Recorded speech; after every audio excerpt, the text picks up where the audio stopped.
welcome to this live watch along here on Seconds Out. You have sparred both Danny Kubrat and Joe Joyce in this camp. You're the mole.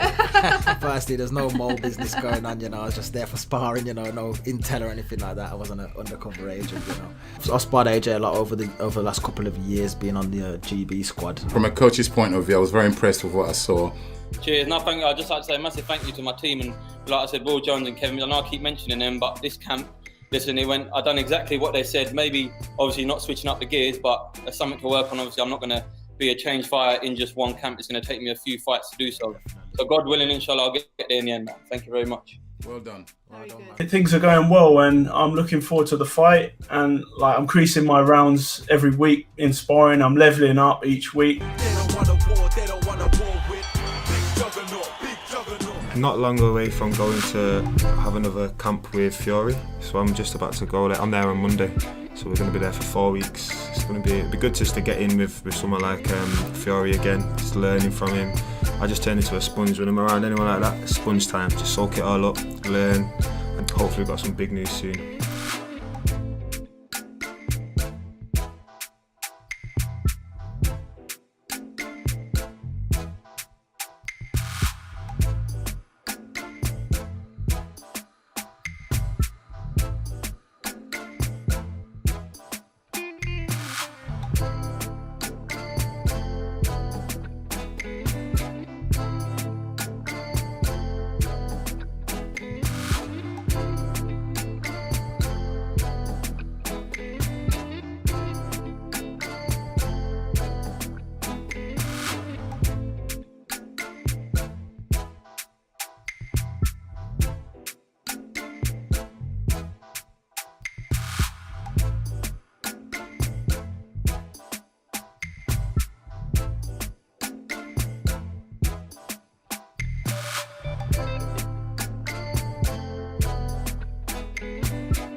Hello and welcome to this live watch along here on Seconds Out.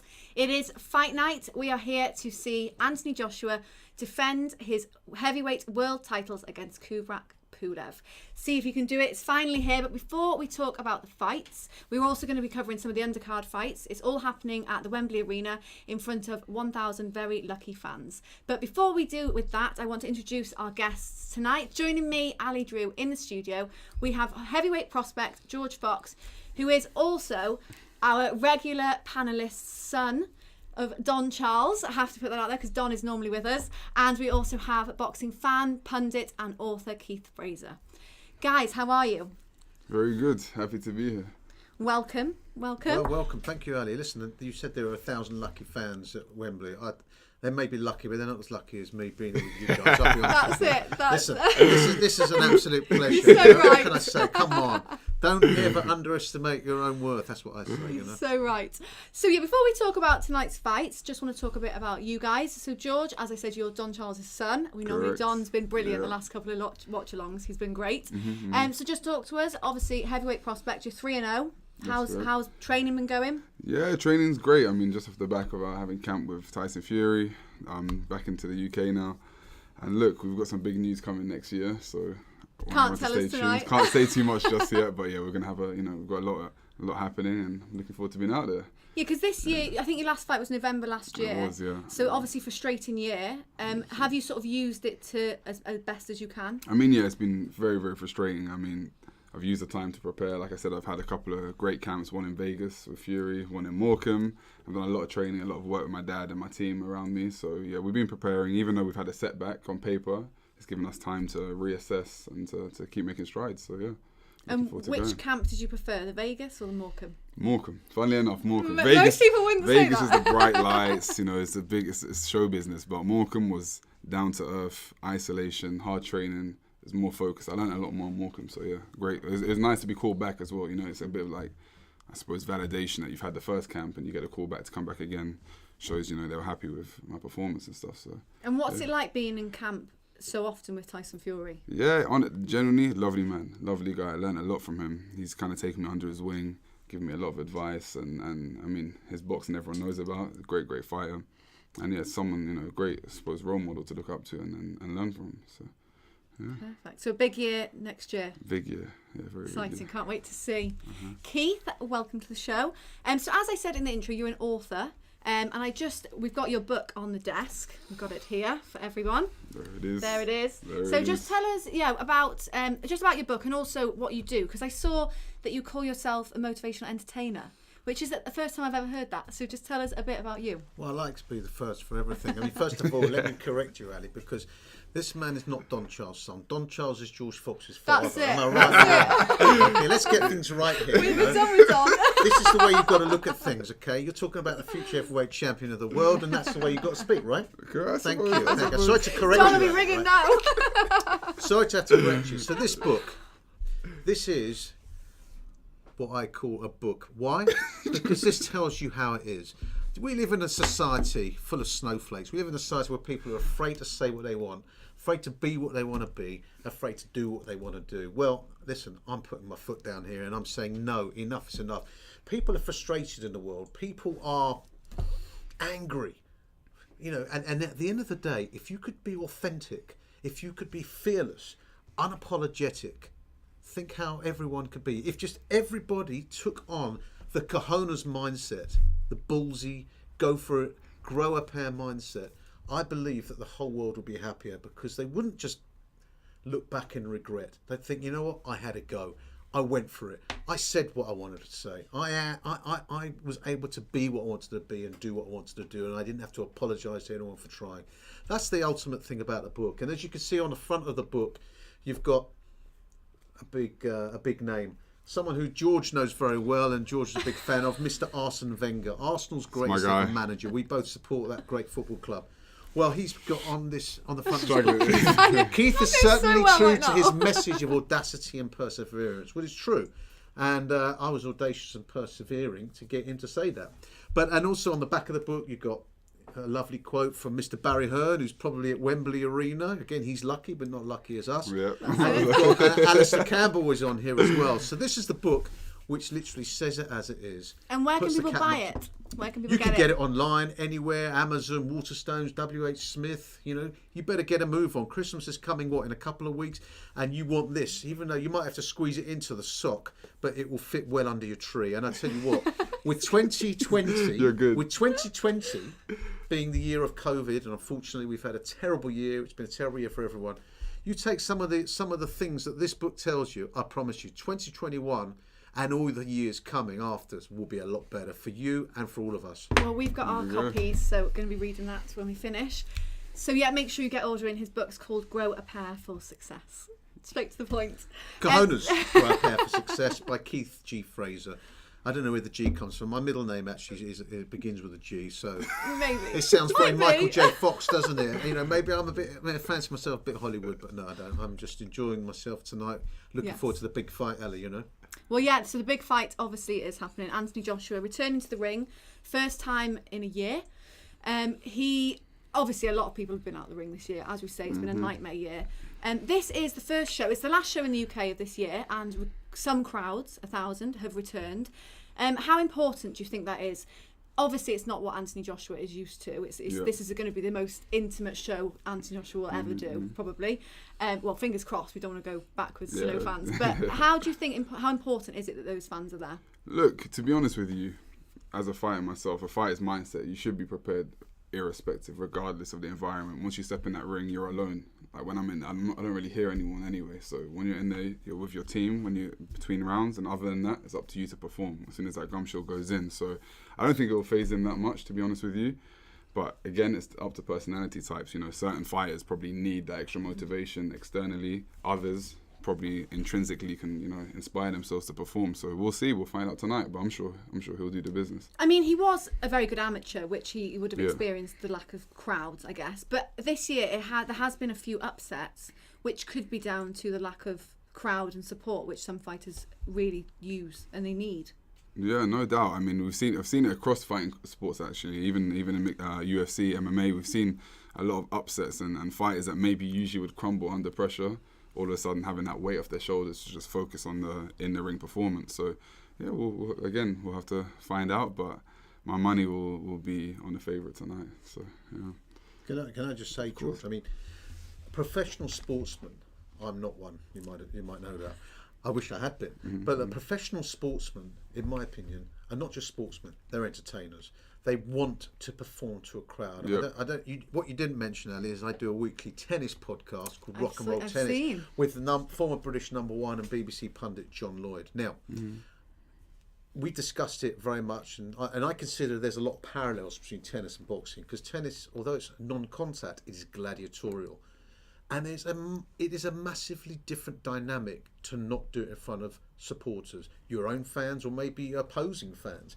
It's just the whole energy, the whole mindset. And I presume, I don't want to put words in your mouth, but surely professional sports people are entertainers and they want to do it. Yeah, that's what you do it for, right? No doubt. I think what you'll find is a lot of the technically sound fighters will do better behind closed doors, because they can just purely take any emotions out of it, anything external out of it, and focus on how am I going to dispatch the opponent in front of me, how am I going to break them down, look for all the shots that they need to be throwing, look for the mistakes the other person's making without any crowd noise or distractions. The fighters that are maybe the brawlers, the ones that, let's say you're Derek Chisora, people that like to come forward and break people down, and I think they need a bit more of the British public, the fans, to give them the boost and the support that to keep going. So for me, the technicians will always prosper in this kind of environment, because it's almost like a sparring session. Exactly. How it is. So I guess if the ones who are good at technically sound, and even the ones who maybe get nervous on fight night and let the sort of occasion get to them, this is a great time to have a fight, because you don't have the crowd or the pressure to sort of derail you. Not that you would. You're fine either way. I don't. Would you have fought behind closed doors? Would you have been fine with that? Yeah, I'll be fine with that, 100%. And to be fair, look, I have to be real. A lot of the fights I've had so far, they're not huge venues, not huge. It doesn't make a difference to me. No difference whatsoever. So. Hopefully, by the time you're back.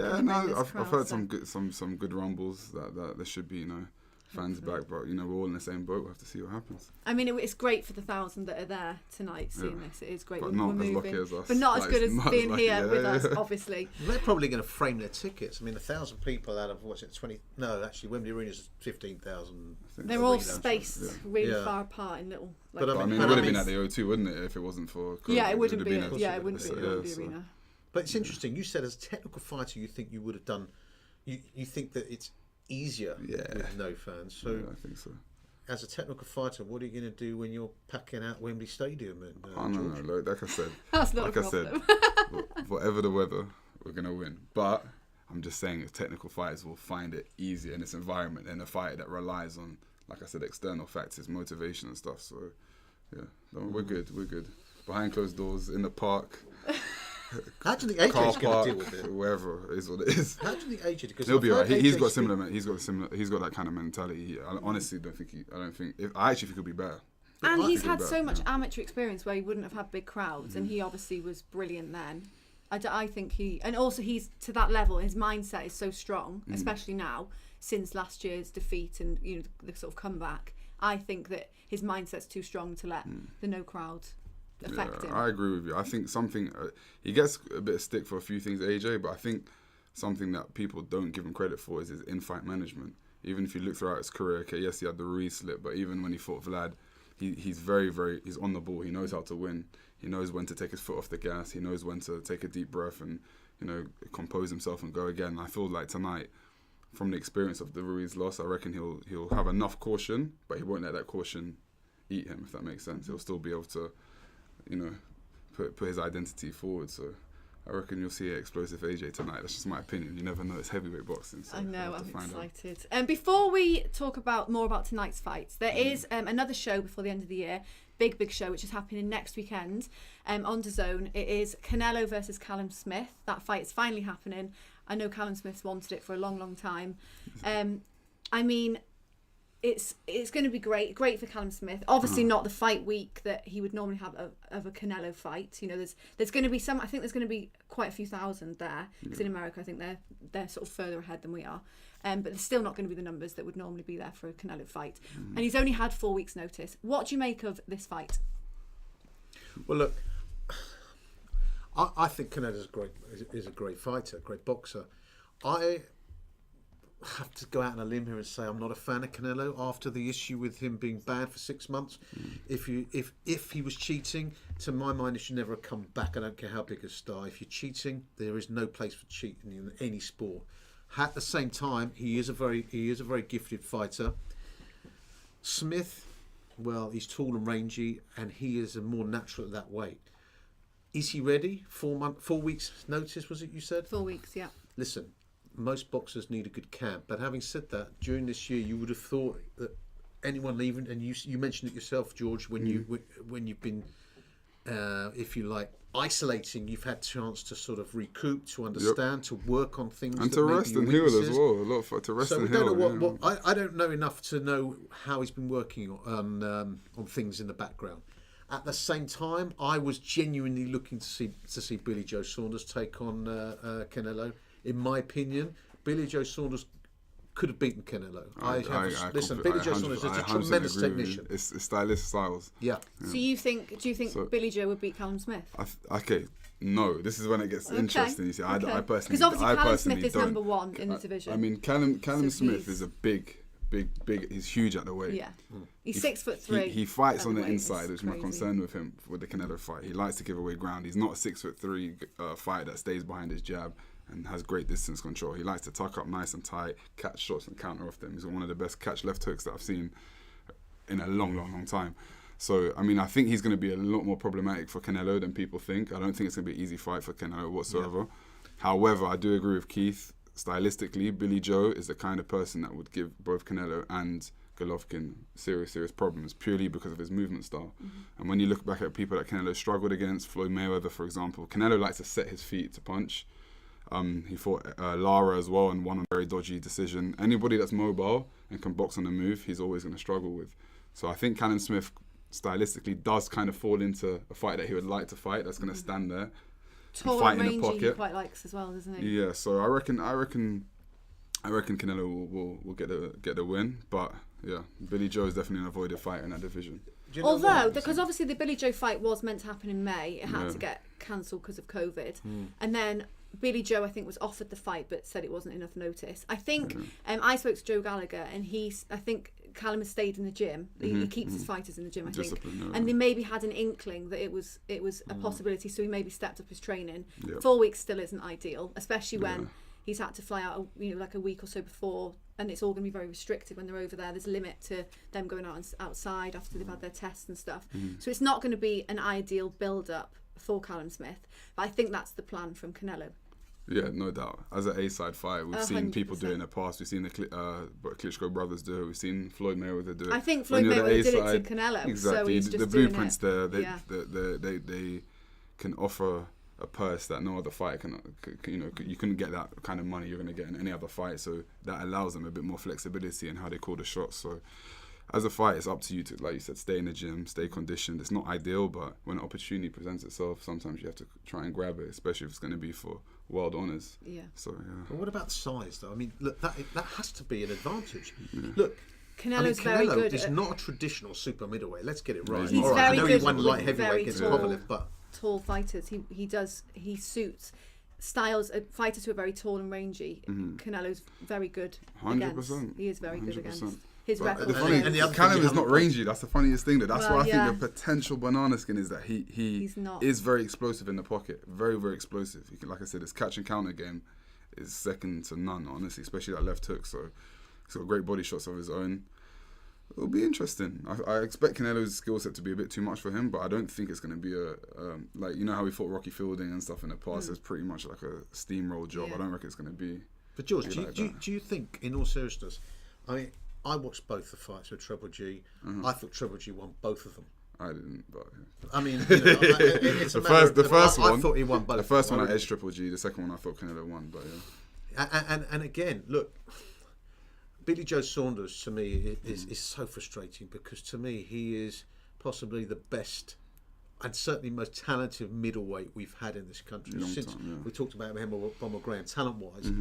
Is he going to end up wasting his talent? Yeah. I think he's got to be in there with the likes of Canelo, because I think that he has the talent to take these guys. He is that good. No, it's sad because even going back to Fury again, he speaks in such high regard about Billy Joe, and I feel like they're waiting. It's going to be the kind of thing where they're going to wait for him to fizzle out, or get a bit old, too old, or give him a couple of weeks' notice. And I think on his day he can beat any of those guys. So we'll see. It's a Hopefully shame he gets it his didn't chance. Hopefully, happen in May. It's been a shame. Right, we're just some of the undercard fights are happening now. So we're just going to.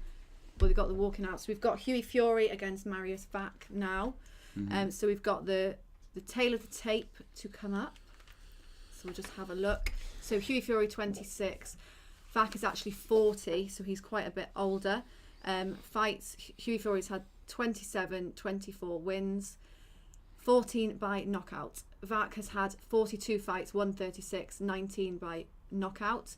Hughie Fury's got the 3 losses on his record. Vac has got 6. Hughie Fury's 6'6", Vac is 6'7". So good, strong, both quite high knockout percentage. Obviously Vac is 40, so he's later on in his career.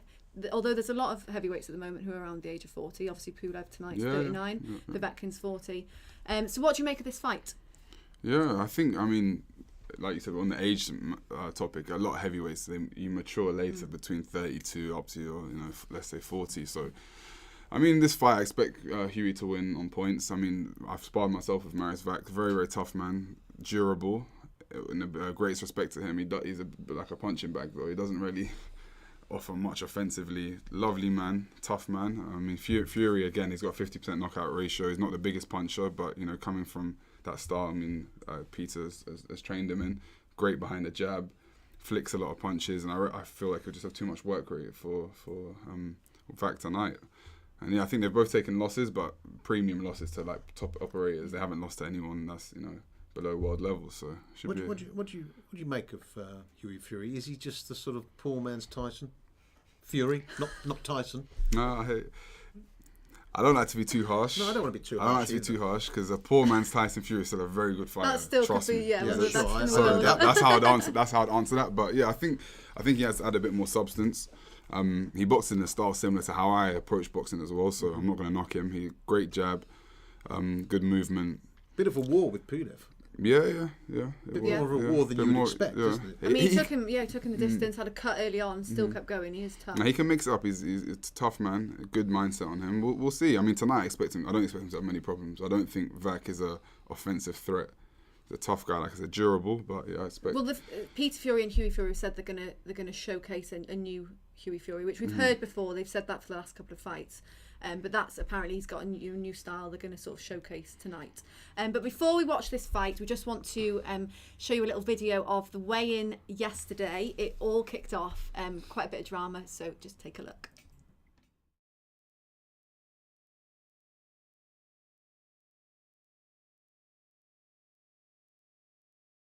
He fights out of Krakow, Poland. He's the former WBC International Heavyweight Champion and the former World Title Challenger and the reigning Polish International Heavyweight Champion. Please welcome the Viking, Marius Vac. Fighting out of Manchester, England, Hughie Fury. These are guys that are heavy, thick set guys that can really whack, and that hasn't been a hallmark of Hughie's career so far. 247.3 pounds for Hughie Fury, 247.3. Sharp hands, but starting Hughie to fill Fury, into the weight. Marius Vac, 10 rounds heavyweights, Saturday night.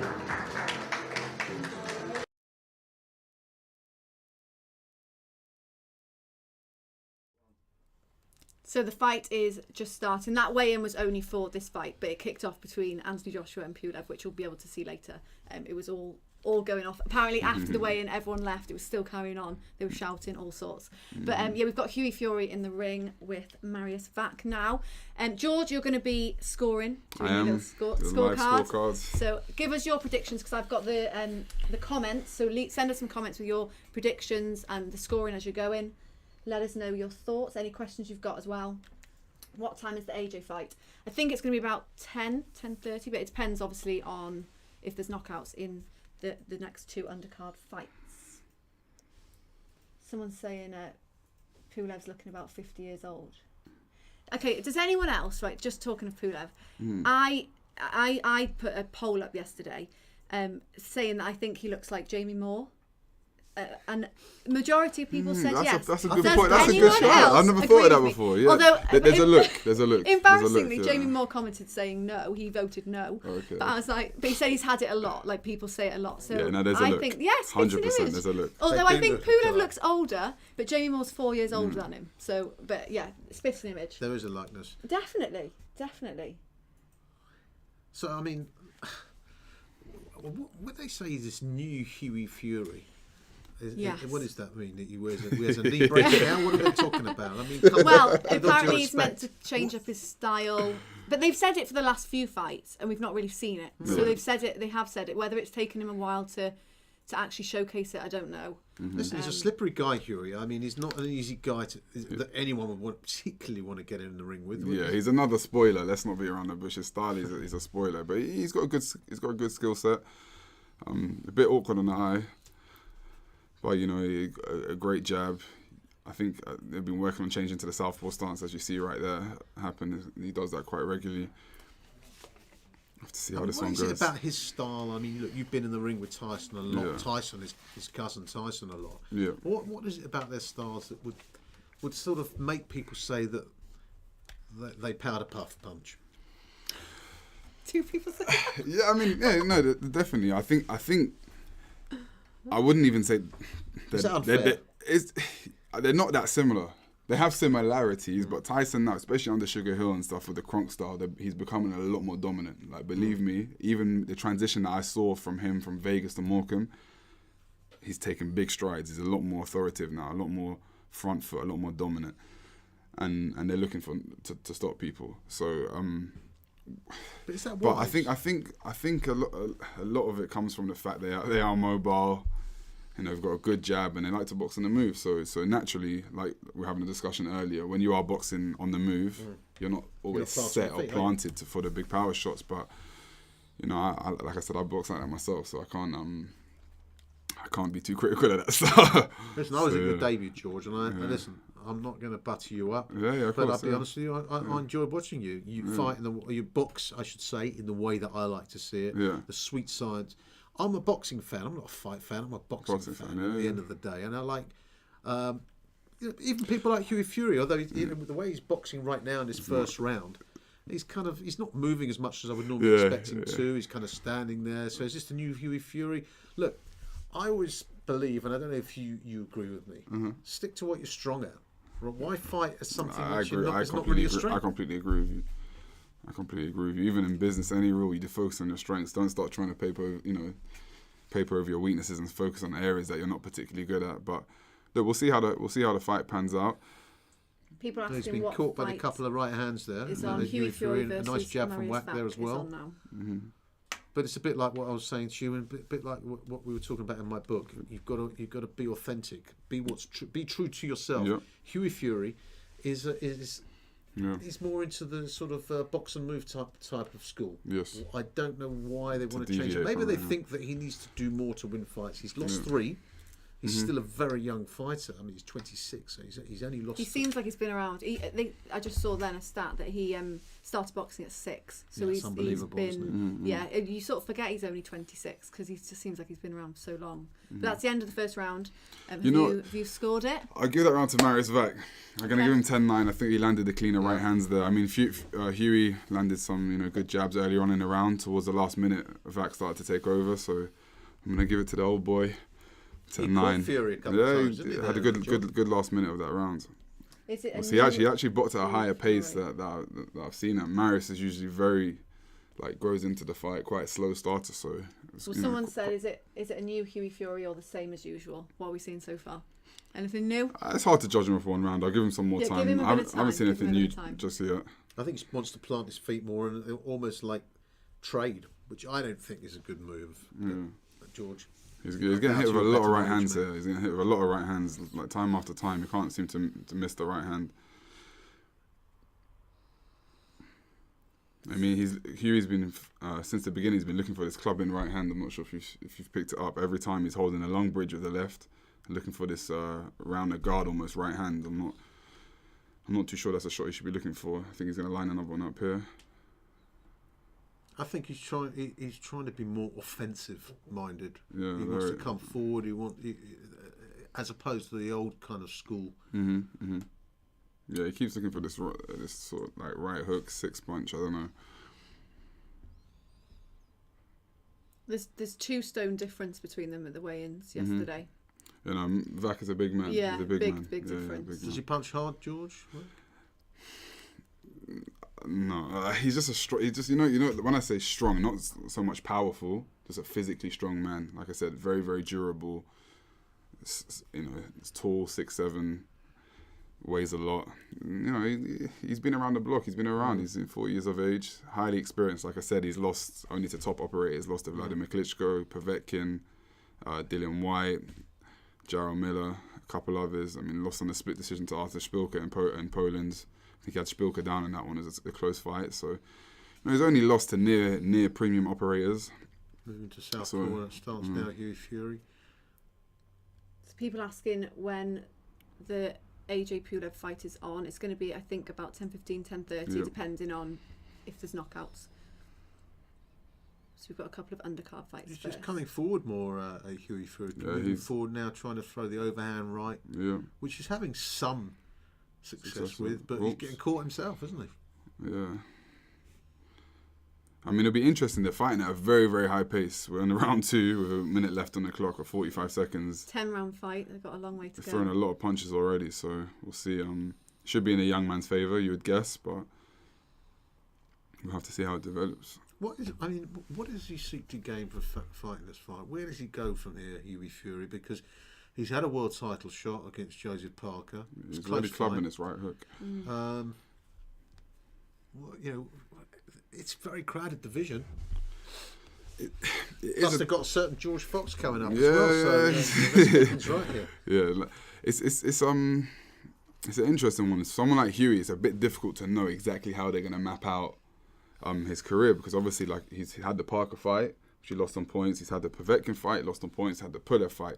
So a lot of the contenders. After the bell. A lot of the contenders, he's sort of already fought them already. The guys that are just beneath world level. So he's not going to get a world title shot just yet. Will those names that we've just said fight him again? I'm not so sure. So maybe he'll be looking domestically at maybe a Chisora, maybe a Joe Joyce. Maybe there are fights that they could potentially line up. Although I know those guys are in a stage of their career, they're looking for the bigger fights. They're not going to want to fight. Exactly. The thing is, he's I don't know. I feel like he's not at that top level, but he has only lost to the top names, guys, which is a shame, because he really should probably be doing better than he is. But because he's had those losses, but to the top names, he's fought good fighters. That's I think the issue with him. He hasn't. He's no doubt gone in straight at the top. Yeah, they haven't protected him, and it is one of the, like you said, it's a bit of a tricky one to know exactly where. Great shot, yeah. They rocked him as well. I gave him that round though. I gave Fury that round. Got caught with a nice uppercut there though.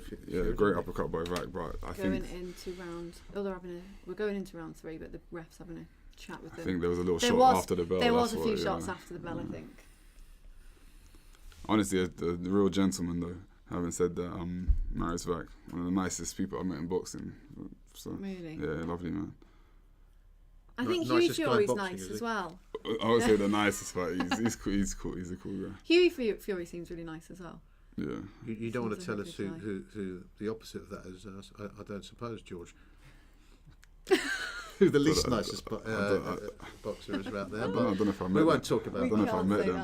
This is the politically correct seconds out, so let's get it right. Who's winning? Okay, so far we've got a round apiece. One round each. So far wins the third round. Hughie's definitely trying to trying to land that. Yeah, it's a bit behind the head a bit. Yeah, It's happening quite. He's clubbing a lot it around. behind the head. Yeah. He's landed Well, a I lot can of see shots. what he's trying to do, Hughie Fury. I mean, look, he wants to finish the fight quick, doesn't he? The difficulty that I've got with Hughie, and I don't like to be too critical. Whereas Tyson, I mean, you refer to saying that Tyson, is a bit of a spoiler and whatever. But the thing, Tyson is still clinical. He's clean with a lot of his work. He can be a lot clean. Like Hughie, for me, is a bit too. Everything's a bit too wide and a bit off balance. It's not aesthetically pleasing. You don't watch it and it doesn't look too crisp. Everything looks a bit too gangly and wide. He just needs to crisp up on his shots a lot. They're very wide around the houses, so it's not always the best on the eye for the fans. I think that's why he gets a lot of stick. There's a lot of wide shots. Both of them look like they're landing behind the heads. Mm-hmm. Both of them do. But the thing is that Hughie Fury in this fight just seems to want to come forward and throw punches. He just wants to sort of. It seems like he's going for an early win. Yeah. He wants to make a statement, I think. Yeah. He's trying to. But I don't think he's that type of fighter. That's what I'm saying. It's almost like succumbing to the fans' pressure or promoters' pressure. Like, you have to box with your own identity. If you're not having, I probably shouldn't be advising people, but if you're not having so much success in the ring from an entertainment perspective, bring some character out of it. Mm-hmm. Be mouthy. 100%. You have to have that side of the game. If you're not necessarily electric in the ring or blowing people away, you've got to have a bit more personality outside of the ring. So maybe that's what Tyson Fury's box office, isn't it? No doubt. I don't It's a big part of it. I don't agree with Eddie Hearn, George, when he says, I think AJ is the A side. I don't agree. Yeah. Because Fury, love him or hate him, he's got the mouth, he's got a certain charisma that he's going to draw fans. He's definitely got the personality. Yeah, he's got the personality that's going to draw fans, and I don't believe that AJ is the A side. I think Fury is the A side. Yeah, for me, Fury is the best heavyweight in the world. I'm not just saying it because I've done camp with him. I've also known AJ for a long time. It's not personal. It's not to say that who's definitely going to win. It's a heavyweight boxing contest. But for me, Fury is. Have you sparred AJ? Not for a long time, but I'd like to soon. I was in contact with him recently, so I think that will happen in the next few months. It's the end of round 3 there, so yeah. I edged with Fury again that round. So 2-1 to Fury at the moment. Edge of Fury that round. People asking if this is the fight before the main one. No, it isn't. There's one more undercard fight, Lawrence Coley versus Jujevski. You've got it. You got it there. You got it. Well. No, you so got that it there. fight's happening, and then it's the main AJ Pulev fight. So there is this one and one more. I think, like you said with Hughie in this fight, I think he should be controlling distance a lot more than he is. He seems to be falling in on his work a lot. He's looking for that overhand right or around the side right behind the guards, but he's falling in on his work. He's a younger man. He's fresher. He should have the better legs. He should be popping, half stepping out, coming back with a second phase like that. He doesn't need to crowd his work and fall on his work. So look, for example, now he's traded now, there we go. That's a half step out. They're a little bit wild, his punches, aren't they? They are. Well, that's why they're landing behind the head. Although the ref's not. I'm surprised he hasn't said anything. Yeah, he's not picked up on it at all. Do you see Hughie Fury as a world champion at some point, George? No, I don't personally. I don't like to write a man off. He's a young man as well. He's a young man. That's what people forget. So long way to go. I don't. Who am I to write anyone off? Me personally, with some of the prospects I see coming through and the people that are already there at the top, I don't think so. But we'll see. Time will tell. It's a crowded division. I'm sure you would put yourself up there. We've got a cut. How are you got quite a bad cut above his eye. Sorry. It's quite a bad cut on his eye. Yeah. Hughie Fury's. He was cut in the Pulev fight as well. Bleeding heavily. It's interesting. Certain fighters are prone to getting cut. Yeah, it's looking bad. It's looking like a bad cut. On Hughie Fury, yeah, it's looking like a very bad cut.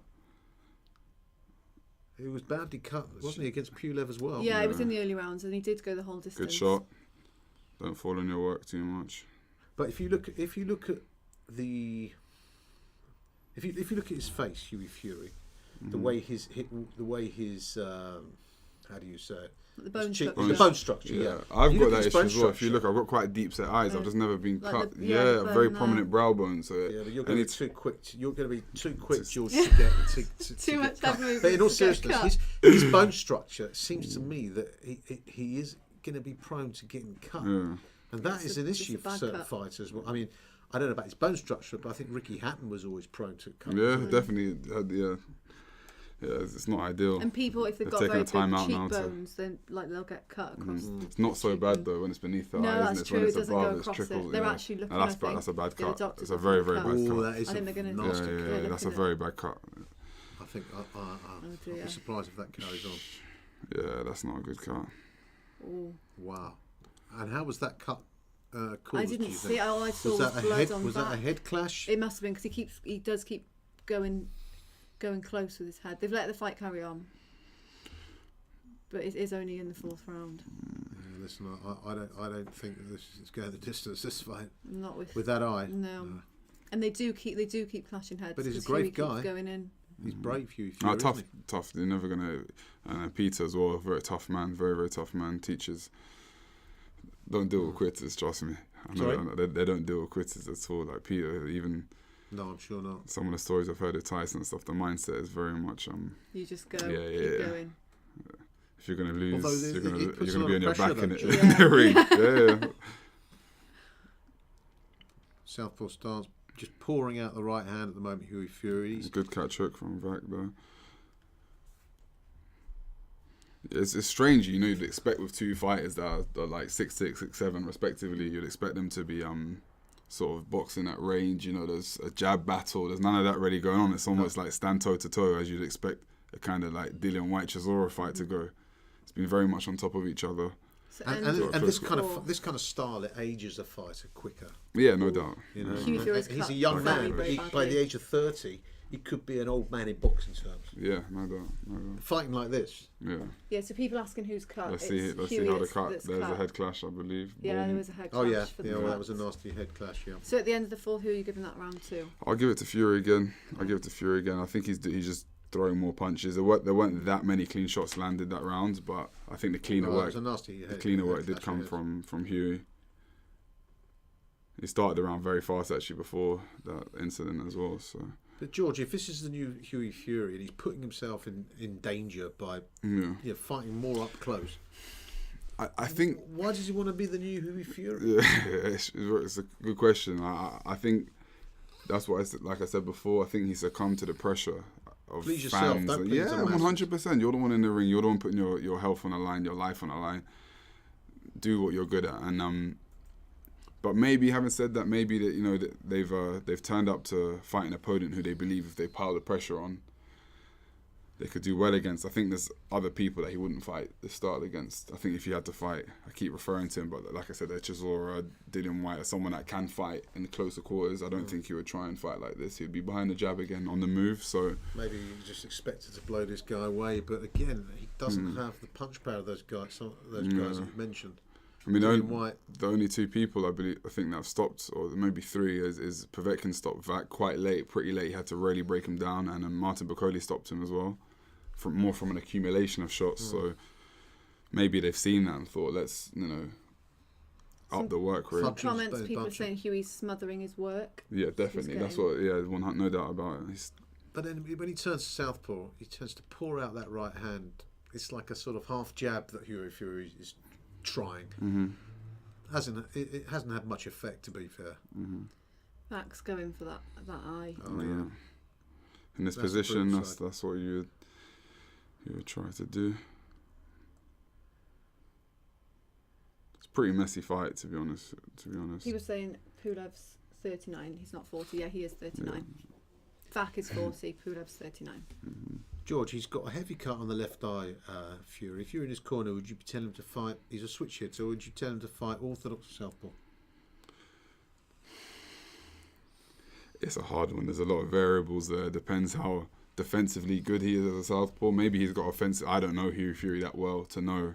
He may have offensive patterns. A lot of fighters that switch hit, you'll find they've got good output as a southpaw, but if they're then attacked as a southpaw, they've got no defensive posture. So I guess if you stay depends. southpaw and you keep your left arm covering that left eye, you've got more chance of protecting it. Yeah, theoretically. Whereas if you put the jab out, you've got more chance of coming over the top. No, theoretically, 100% I agree with you. But again, I don't know how good defensively he is in the southpaw stance. Maybe he could leak a lot of right hands because when you fight southpaw, you're taught to throw a lot of straight rights down the pipe, and Putting some nice work in there, Fury. Yeah. Someone's asked, is the lady a boxer? No, I'm not. Absolutely not. Too scared. No, I'm not. I just work done in some boxing. training, though. Yeah, I stay outside the ring. I feel quite privileged that they thought maybe I could be though. I'll take it. Well, listen, I could see you in the ring with Katie Taylor. Have you ever tried boxing, Ali? I've done like the pads and stuff, but never anything. Never getting hit back. That's for sure. Nothing like that. Come from a great boxing town place. Yes, in Newbridge. You do? Yes, I do. We've got a lot of boxing going on there. A lot of boxing history. Yeah. A certain, Joe Calzaghe. Yep, Joe Calzaghe. Gavin Rees is there. Yeah. Cody Davis now is there. So we've got a lot. Yeah, we have got a lot going on. What about Lee Selby? Yeah, he's Barry. Barry. He's from Barry, yes. He trains in Newport, which is not far either. Yeah. Technically, Newbridge is in Newport, so there's loads going on. We've got Gary Lockett in Cardiff. There's loads, actually, all within about half an hour. So, yeah, it's good. What was the Welsh... years and years ago, it was probably before your time. The Welsh guy, I think he was a featherweight. Forget his name. Forget the guy's name. It will come to me. Another Welsh legend there, you know. There's so many. Obviously Enzo McNally's in. He's more Swansea. Good friend of ours. And Enzo McNally, of course. Nathan Cleverley as well. Good friend of ours. Nathan McNally, of course. I remember having a conversation with Nathan because he used to come down for sparring a lot. Having a conversation with Nathan in the hotel, and he'd been blowing away everyone. And he sat down with my dad. We were talking about he wants to get the money fights, the big fights, the people that were around at the time. And it's like, I've just got this one mandatory left, a guy called Kovalev, and nobody knew who he was. You see it, we're all there like, okay, cool. Like, he'd been beating everyone. Okay, get this guy out the way. And then we found out, that's how we found out about Kovalev. That was a breakthrough fight for Kovalev in terms of Cleverly. And then after that, in the eye. Yeah, the doctors have looked better than it was. It does, right? Yeah, They've done well. They've done well. Done a good job. Who's his cuts man? So what was your scoring for round 5? Fury for me again. Fury's. So far you've got it 4-1. Yeah, he's putting the work. More volume of work. Yeah, definitely. And I expected that. I mean, Vac, being the age that he is, and stylistically, he's never been a high volume puncher. So maybe that is why they've come for this. Do you think that Vac will be looking for the knockout? Do you think he thinks that would be a good way of him winning if he's not winning on? Fury's getting told off because he threw a little. I find it wasn't much of a punch, that was it? I don't know what you think, but when he is coming in, he's almost leading with his head. He's putting his head in. Yeah, he's ready to be butted in the eye. I mean, I'm not condoning that. No, I know, of course. Yeah, he's definitely coming head first too much. I mean, what you said about Vac, I don't know. It's hard to say because he's just not an explosive fighter. So I don't know if he can. He's the kind of guy that can pull a knockout out the bag. It's not really. Although he's had 19 knockouts. It's a big, I have to see who those guys are. Well, he's won 36 fights, so it's not a high. I know. I think Maris Vac, his engine is slowing down a bit now. To be fair, I think it's a good job the Cutsman's done for Hughie Fury because I thought that wasn't going to last, and now I think Hughie Fury is the stronger of the two. Wax seems to have gone. Sorry, I'm interrupting you. He seems to have gone back to his old style now of being on the back foot, popping the jab. He's back to the old Hughie Fury. He's having more success in my eyes as well. It just seems to be boxing better. People still asking when the AJ fight is. It'll be about 10:15, 10:30. That's what people want to see, isn't it? I know. We've got a couple. We've got this fight. My wife and often then says to me, I ask the same question over and over and over. Is that my wife getting us back here? Is she the one who's asking this question the whole time? For me, he boxes significantly better when he's on the back foot, flicking the jab, looking for the. It's just not. He looks awkward on the front foot. Doesn't he? It doesn't work. Vincent Webster has said, "Is this the same studio where they do Tottenham TV?" Yes, it is. Yes, it Yeah, but is. can I- I wouldn't. Well spotted. Honestly, He's if I knew leaving. that, He's we leaving. wouldn't have been here. Should we get up and leave now, George? Yeah, Honestly, I Don't wouldn't have tell been here. anyone. I wouldn't have been here. I wouldn't have been here. No, definitely not. Both myself But it and is. George, big Arsenal. I feel, you know, Did you not see the cushions for No, I Tottenham feel as a you bit- came in? Yeah, and I sat on them. Have you got any hand sanitizer in there? Oh dear. But yes, it is well spotted. I think he's looking a lot better now, Hughie Fury. Much better. Much better. There's a lot of love for Pulev on here. A lot of people thinking Pulev is going to get the knockout. Have any of you seen the movie Superman 2 with Christopher Reeve? Because I tell you what, Hughie Fury does remind me of the guy in there, one of the renegades. I don't, have you seen that movie? I can't Check say it I out, can you'll see it. No, I haven't. So that's the end of round 6. Not General Zod, but there was a guy That is called always Nod. right. You need to get the That is photo always- up on Google. I'll Google Prove it. it. I'm going to show the viewers. To this. show the world. Yeah, prove it. Get everyone's opinion. Who'd you give that round to? Round Again, 6. Hughie going back to boxing his usual style on the back foot, flicking that jab, popping the right hand down the middle. I think it's just much cleaner and much better. Like you said, that's his strength. That's what he's good at. I think he should stick to that. For me, I would have started like that, but I can understand them putting the mileage in the bank. Right. Okay, here we Superman go. 2. Here we go. Ladies and Superman gentlemen, 2. Superman 2. And I've got here. There you go. You've got the 3 renegades. You've got obviously Christopher Reeve at the front as Superman. You've got Terrence Stamp is General Zod, and in the middle is Non. Here we go. Let me see if I can. Here you go. Look. What do you think? I mean, he's got Come dark, on, he looks he's like got dark hair. I sort of see what you're saying. There's a look there. I think we need a higher res photo. I know than it's that, not the though. best quality It's not the best photo, quality to be picture, honest. See is if I it? can get another one for you. Come on. I think We're just starting round 7. They managed. There we go. That, Great shot. They've Great patched that cut up very well. Yeah. Has actually. He just stopped looks so bleeding. much more comfortable boxing in his style. Yeah, he needs to scrap the whole bringing in new Hughie Fury. I would imagine Hughie Fury's quite a bit ahead now. For me, he's won every round apart from the first. Even that was a close round. Yeah, that's a bit harsh on old Hughie there, I think. I don't know. There is the likeness there. I mean, you might want to turn your bright. I mean, might want to turn your it's not brightness the up. most flattering. I don't know if Hughie would be too the brightness pleased. up. well, I'll tell you what. There we go. Listen, don't knock it. Show the He camera. had the same powers as Superman. Don't knock it, Ali. Come on. You're being a bit unfair there. They have got the dark hair. Yeah, it's just dark hair and a beard. You know. Yeah. I wouldn't want to mess with either of them. I've got dark hair and a beard. Am I in that discussion as well? No, you're not in the discussion there, George. Alright.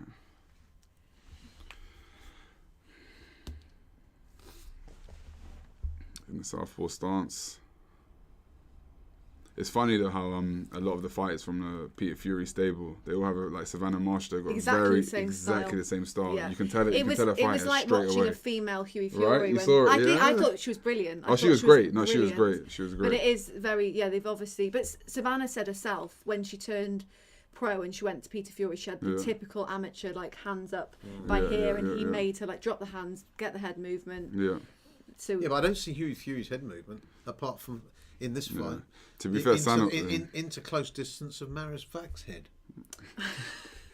he is leading with his head.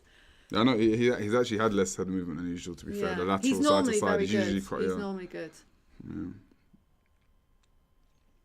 It's quite a strong round for that. Although people are telling us off for saying Vak, apparently it's. He's a good back foot Vak. fighter, Hughie. Vak. You know, Vak. there's nothing wrong with that. There aren't that many of them either. What's that? There aren't that many fighters who are better off the back foot. Really. There's not many. Yeah, there aren't many. I mean, they said that Daniel Dubois was awful on the back foot. Yeah. He could probably pick up a few lessons from Hughie Fury, couldn't he? Yeah. I'm not going to say too much about Daniel Dubois here. I've got, there's a certain conversation. I thought it was very between Danny unfair. Flexen I and thought my it was very father. unfair that first of all that fight was even Stevens before it finished, and although Dubois' game plan was spot on, it was an even fight by that point. And at the end of the day, Danny Dubois, I hate the fact that people are saying that he was a quitter. That is bang out of order. The guy's sight. It's the guy's sight, for heaven's sake. So that's the end of round 7, I think. You've not. So you need to write them down. Sorry, I'm slacking here, but I don't know vocally I'm giving a round. Yeah. Another round for Fury. So Another round you for have Fury well ahead. I've got Vac winning the first round, Fury winning all the Every subsequent single rounds. round since. Even the first round was close, to be fair. It could have been scored either way, but You've got to Yeah, take I've your got- hat I've off to got- Hughie Fury. I mean, look, that cut was awful. I mean, Yeah. let me ask you, I don't know. I would imagine that if you're cut that bad in a fight, it's gonna have an effect on your mental on your strength. temperament, yeah. That's what, And it will ask questions of your mental strength. So you will have to really show what kind of resilience you have, what kind of proper fight you have to come. Yeah, through I that. agree, And I Hughie agree. Fury, you've got to take your hat So off. no, I give him credit. Like I said, come from a tough stable. They're Yeah. all tough, mentally tough. And there's no quitting any of those guys. That family in general. But yeah, all I would say is that Vac is not. There's certain killers that if you get a cut like that and there's a certain kind of person in front of you, they'll come. Literally, he's not so much that type of person. But yeah, it's huge credit to Hugh though. Yes, people asking who's Good winning jab so from far. back We've there. got Hugh Hughie's Fury up. winning by Yeah. quite a lot. And it is Hughie Fury. He's looking so Who's much better Fury? now, isn't Hughie, he? it's Hughie Fury, just to confirm. It is not Tyson Fury, it's Hughie Fury. Interesting uppercut there. And it's Vac, not Vac, apparently. People are saying that a lot. What's the Come on, guys. pronunciation? Vac. Vac. Come on, guys. We're- A few people Come on. have told us off. Come on, guys. Nice jab from Hughie Fury. Did you call him Vac when you were sparring him? And he was alright with I it? just punched his head off. I was just jabbing his head off, I'll be He honest called with him you. Marius, I think, didn't he? I wasn't calling Didn't him call him much. anything. I was just feeding him my favourite meal. He spoke with his My fists at the favourite. end of Do the you day. know what my favourite meal is that I like to feed to people? Jab sandwich. That's my favourite meal. I hand those out regularly, multiple flavours. The jab is the shot of the year, or at least this last half People, of the year. but you know, can I be real with you? I'm upset because You've always been about the jab. to call a jab a secret weapon is a silly Bread thing and to butter, say, isn't it, but George? I've known that, and now everyone's sort of waking Jumping up. Oh on my the- god, we jumping should on be the jabbing. bandwagon. Yeah, you should be jabbing.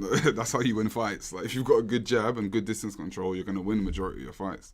It may not look pretty, it may not be the best thing for the spectator, but you know, like you can throw a few things in there. Touch the foot jab first, little things. It's got to be the most important fight in any boxer's arsenal. And I don't know if you've seen the YouTube clip of Lennox Lewis showing Deontay Wilder how to really throw a good jab. Yeah. He was in some car park somewhere, and I got to tell you, it looked like the schoolboy learning from the master. Do you reckon he took any note of that jab, or what are your opinions on that? Well, what are your opinions on listen, Deontay Wilder, my- actually? Let me put you on the Well, spot. my Keith. opinion on Let me Deontay put you on the Wilder, spot, listen, Keith. I'm going to be perfectly blunt, and I think I've not seen a boxer of that level Good in right hand, bro. champion Right? status to be that ordinary a boxer. I just find it incredible how... Question. I mean, his power... Have you seen power like that before? Well, look, at the end of the day, his record would suggest that there isn't power like that Never, before. never. Because if he Unseen. boxes that badly, But then It he's has got to to be have counter. something But then extraordinary to you've got balance to it think, up. if he's had such an easy time winning just from his power, he wouldn't need to work on anything This else. is the He doesn't difficulty, need to. and this is what I said about Daniel Dubois as well, is because people are saying, "Oh, how come he couldn't catch a jab, or how come he couldn't slip a jab?" Or it's like, what you have to realize. Part of being a fighter, there is ego involved. A person that steps in the ring to fight another man and prove they're better has got an ego, period. It's just about how you manage that. Daniel Dubois had been knocking out everyone in front of him. When you go back to your team, you've got your family, you've got your coaches. I know people should say, oh, there has to be some kind of, grounding, but you have to realize you think you're doing everything right because ultimately you're beating everyone in front of you. So it's very, very hard to make adjustments when you're winning. It's very, very difficult. So I think you'll see that throughout boxing. So coming back to Wilder, when you're knocking out every opponent that steps in the ring with you, why would you change? Yeah. It kind of contradicts it supports what we were saying before. Stick to your strengths. So why would you then, if you've got so much confidence, momentum and everything's going for you, why would you then go back to the drawing board and try and change it? You wouldn't. So I think it's very easy in hindsight when someone has lost to then say, oh, why haven't they done this? Why haven't they done that? Maybe that's what the loss is for. Let's judge them post the loss and see if they can make those adjustments. A good friend of mine always tells me that his dad always used to tell him that if you're on the edge of the dance floor, you shouldn't be really in a position to criticise somebody's dancing when they're on the dance floor. And it's true, really. Yeah. But how did you score round 8? Fury again. You have to keep reminding me every round, don't you? Not doing too well here on the scorecards, but we've got Fury It's again. a golf and class. But it was a bit of a closer round. We're on to round 9 now, so we've got Guys, there rounds seems to to go. be a golfing class now because he's fighting more of the way he knows how to. Mm-hmm. Yeah, they've managed that cut very well because that was a nasty cut. Done a great job, the corners.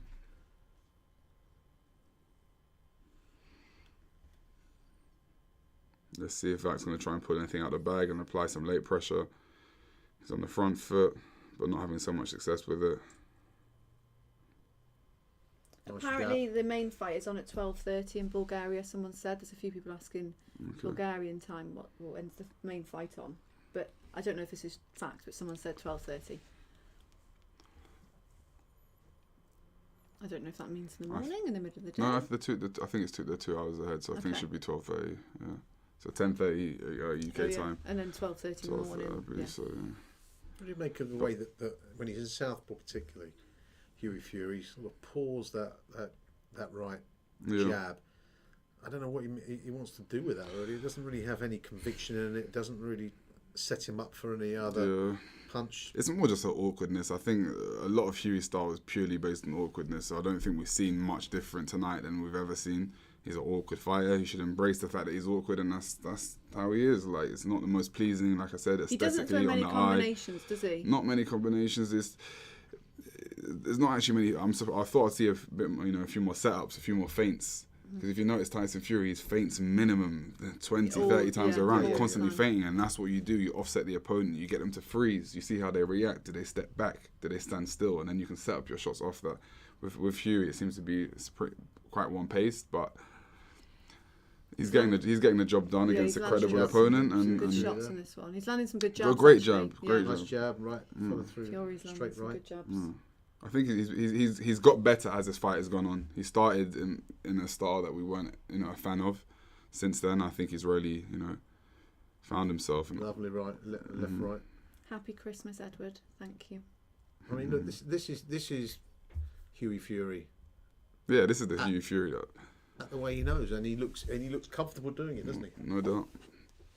It's just the question is, I think maybe why they're looking for something different. One, to be more fan friendly, but also this Hughie Fury that we've seen hasn't worked against the better operators. So they're trying to figure out what can we do different to bridge that gap that we've had between maybe Parker, Pavek and Pulev. What is it that we're doing wrong? So look, it was naturally a very you're going close to ask fight, questions. Parker. They were all close fights. Yeah. Well, this is the thing. Why change it? Why just make at the end of the day? He is sort of at a sticking point though, as you say. Like he's lost to some of the top names. And yet the prospects, the domestic prospects, like Joe Joyce, they want to move past him. They're not looking to fight him. So he is almost stuck in a bit of no man's land, really. The thing is, Ali, is that at top level sport, it's all about the marginals. Hughie Fury, no question that he is tricky customer. He likes to fight off the back foot, and he's good at that. And he almost won the world title, a version of the world title doing that. So maybe it was a bit too soon, or if he needs to just work on the marginals, work on what he's good at, get even better at his strengths, then who's to say he might not have he is young, gone over the line and won those fights. Yeah, and he's still young. So you just scored that one. Yeah, I've got an 89, 82 to Fury at the moment. Could be 88, 83. I've enjoyed this fight, but I've enjoyed it since Fury reverted back to his old style. Back to his old style, exactly. So final rounds, 10th round. I think he's gonna have a bit of fun this round. Let's start with the screw shot.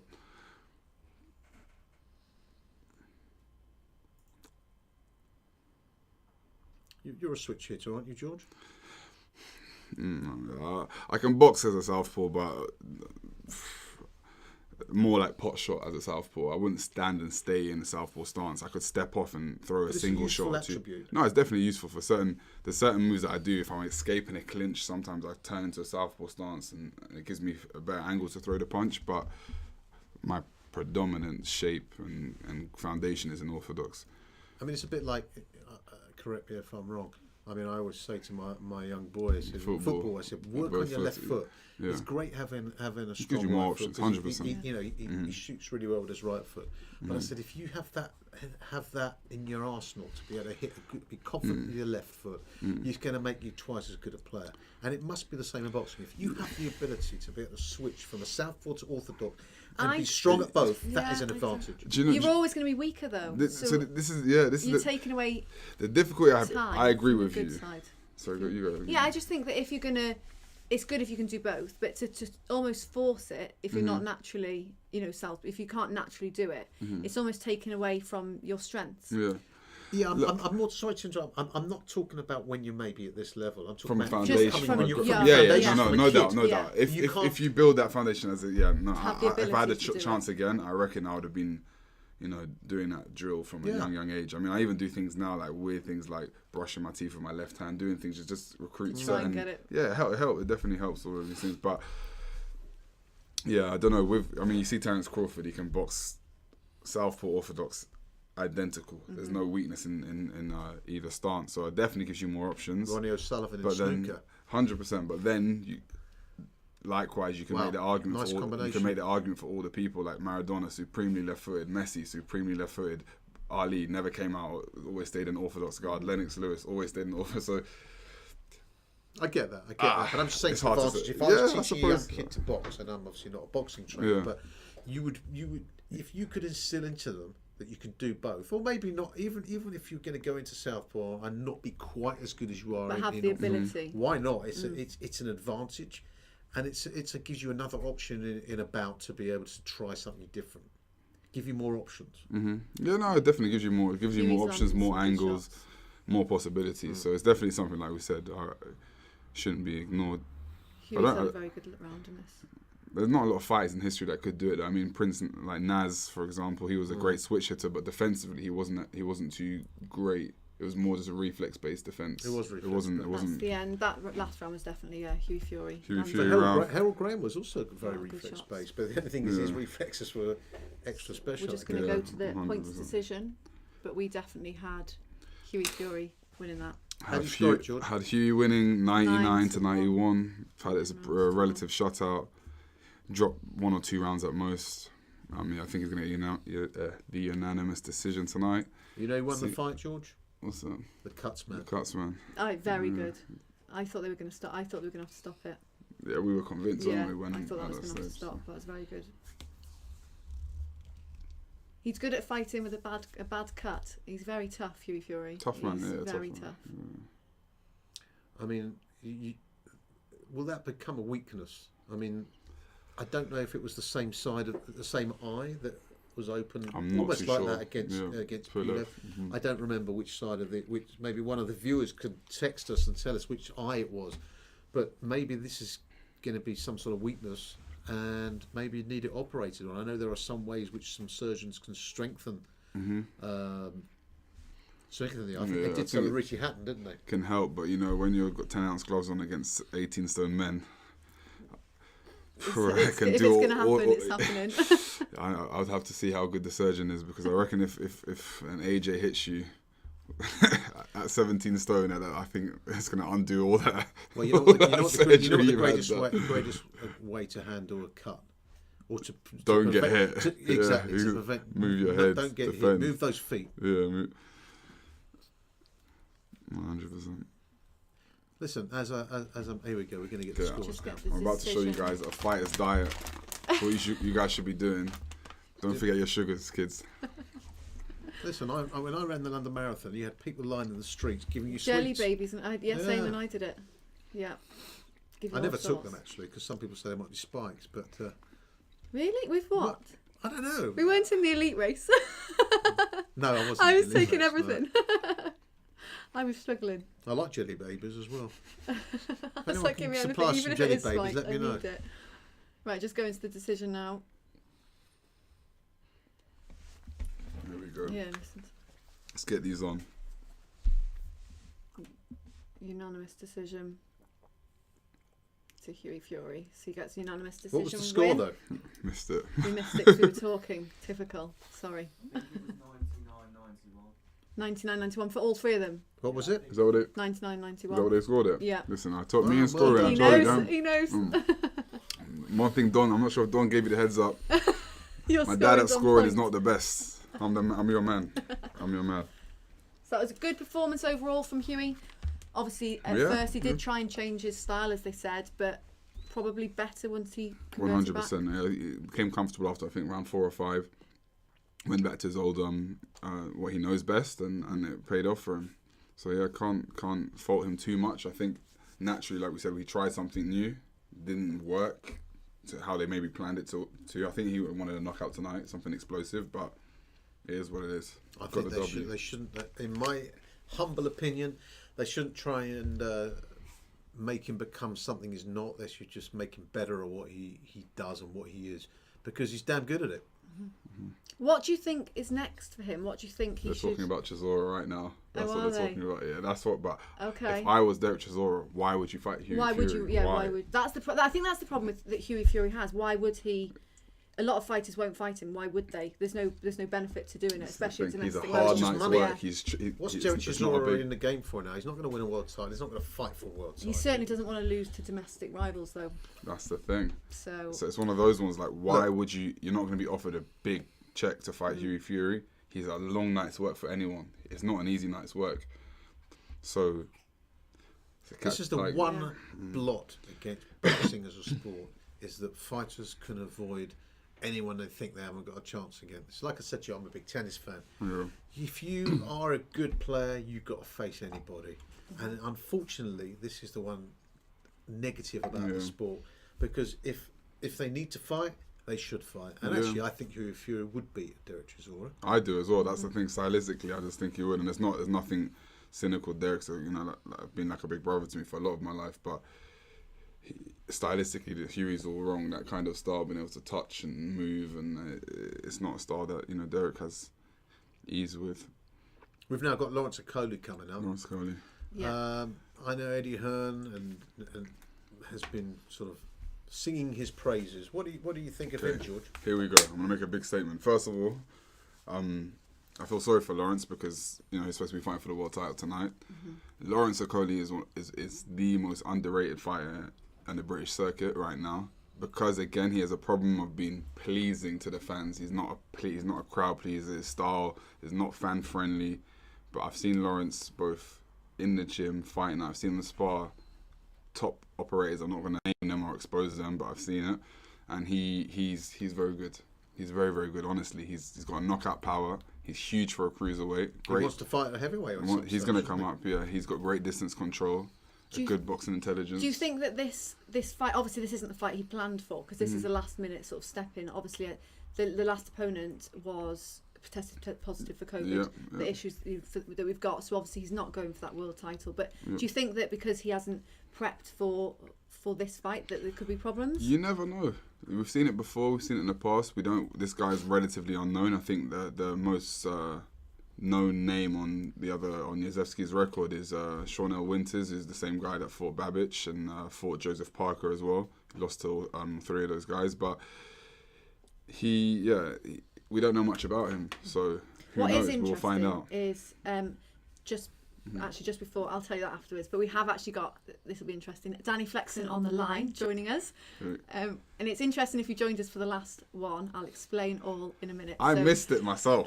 I haven't seen it. I'll explain all once we get Danny Flexen on the line. Danny, are you there? I am. I'm here. How you doing? Where can I hear you, Danny? Can you hear us? I can hear you. Can you hear me? Can't hear Danny just yet. Basically, what happened on the last live that we did, we had, obviously Don Charles was here, and Danny Flexen came on a call in, and we obviously it was Dubois, Joe Joyce. So Don Charles said that based on the performance and what he'd seen of Daniel Dubois, that you would easily beat him. Your style would be awful for him, and you would easily beat him. And Danny Flexen totally disagreed. He said, "What are you talking about? He's only 3-0. Yeah. How can you say that?" Daddy. So now we have Danny Flexen on the line. Danny, welcome. That's a lovely introduction there. Sure, Danny. Good stuff. How are you, Danny? I'm good, mate. How are you? Good, yeah, very good, thank you. Sorry, go on. Just obviously the sort of debate that you and Don Charles had last time, it was based on the fact that Daniel Dubois is sort of more proven in the heavyweight division as yet. Yeah, I mean, it was just the absolute certainty that George would beat someone who's not just more experienced, but at the time we spoke, British Commonwealth champion, only lost to Joe Joyce, who's a world level fighter. I'm not saying George couldn't get to 10-0, 15-0 and then beat Daniel Dubois, but at this stage, when he's still in the early stages of his pro career, it's a big shout, isn't it? No, yeah, look, my answer to that is no doubt about it. Like, it's a big shout. From the outside, it's a big shout. That's what one has to take into account. Like, in consideration, if my father's not going to believe in me, who is? Well, yeah. You have to look at it like that. So if he's not going to believe in me, what are we doing this for? I mean, for me, on paper, like I said, this sport is not fought on paper. And this is what I always like to remind people. And you're entitled, like, I said this, I was having a conversation in the gym the other day. And, like, I'm convinced I'll beat Derek Chisora if we had a fight. But some of the people that are part of my training staff, so to speak, coach team, some of them may not believe that yet, but I don't really need another man's validation. That means nothing to me. That doesn't give me anything, any satisfaction. It's up to me to go and perform ultimately at the end of the day. So Daniel Dubois on paper, the next man on paper, a lot of people are better than me on paper. But for me, it's just I have belief in what I've done in the gym, what I've done in sparring. And yes, I haven't proven that, like you said, on fight night. I need to prove that. I need to earn my stripes. I need to earn the respect to be able to compete with these guys first. That's the process. But right here, right now, I'm confident. I'm also not a macho man. There's a few heavyweights out there right now that I don't believe I'm capable to beat. But someone like Daniel Dubois, I genuinely believe I could beat him. I don't think he can live with the assets that I bring to the table. So that's just my opinion. I think that's fair enough. But I think I wouldn't back any kind of 2-0 or 3-0 heavyweight against someone of Dubois' stature at the moment. It's nothing personal, but it's too much of a leap of faith for someone who doesn't see you in the gym every day. Exactly, that's the thing. I didn't take it personally. I haven't even seen it, to be fair. I can't. Lucky for me. Stirring the pot. Can I stir the pot a bit the other way, Danny? Because how are you, by the way? Yeah, all good, mate. How are you? Not bad. Thank you for allowing me to sit in this chair next to the big man here. But listen, you talk about Danny Dubois, 12 fights unbeaten or whatever he was before he fought Joe Joyce. But again, in my eyes, he hadn't fought anyone. Okay? No one. And you could say the same thing about George, because he's only had 3 fights. So there's arguments for and arguments against. I want to ask George, though, and maybe you can say, you're a man in the know. George, you're saying there's people out there you couldn't beat. What is it you need to work on? I know, obviously, it is early days, and of course, boxers need to earn their stripes. They need to go upwards in stages in order to learn their craft. What do you need to learn? There's many things. Like, I've got even a checklist at home against myself. I'm my biggest critic. Like, can I complete 12 championship rounds? Let's see. I've got my beliefs. I've never been, not in an egocentric way or cocky way. I've boxed enough amateur fights. I've sparred Fury, I've sparred Chisora, I've sparred Dillian White, I've sparred this guy, that guy. I've never been to this day. I've never sparred Joe Joyce. To this day, I've never been hurt in a boxing ring. I've never felt a buzz down my legs. I've never been dropped. I've never felt even pain in a boxing ring. These are questions. How am I going to react if I get a cut? How am I going to react if I get dropped? These are questions I believe I have the answer to internally, but it's stuff that I have to prove. So these are things that I'm saying. Like, I want to face these experiences. So, look, like I said, there are people that I know right now that are levels above me. Another thing I'd like to point to you, I know what you're saying, and experience-wise, Daniel's experience. I don't want to make this focus about Daniel. Daniel's a nice young man. He's on his own journey. I'm on my own journey. I don't want to criticize him, but as a comparison was made, it's just like, for me, he couldn't block a jab, he couldn't slip a jab, he couldn't parry a jab, he couldn't evade, he didn't show any lateral movement, not particularly good foot movement. And someone like that, people that box in straight lines, I've never had problems with people like that. So for me, a lot of these guys out there, they've got great records on paper, but I call them journeyman executioners. Some people can look exquisite against journeymen, knock them over, they're too strong, too powerful, they just overwhelm them. But as soon as they face a stern test, you start to see creaks in the armor, chinks in the armor. It's a bit like Fury. When Fury was coming through the ranks, nobody thought Tyson Fury would be where he is now. They'd be, he can't really punch. Decent boxer, good head movement, but when you start bringing an 8 out of 10 fight in front of them, he makes them look 3 out of 10. And that's something that I believe I've got as a fighter as well. We shall see. We shall see. I don't know what Danny thinks on this, and Danny's covered a lot of fights. There is an old adage in the sport: no one knows how good you are until you've taken a hit on the whiskers. And here's the question to George. You tell me, Danny. Is it a question of we need to find out what it's like when George gets hit on the whiskers, or is he going to be too good at moving around to actually get hit on the whiskers? I'll get hit on the whiskers. Don't believe Okay, that. This is boxing. This is boxing. To it now. This is boxing. I'll get hit on the whiskers. Believe that. But I've been hit on the whiskers. That's my whole point. My whiskers are stayed intact, shining in fact. So we'll see. Danny, what did you make of the fight we just saw? Hughie Fury and the win there.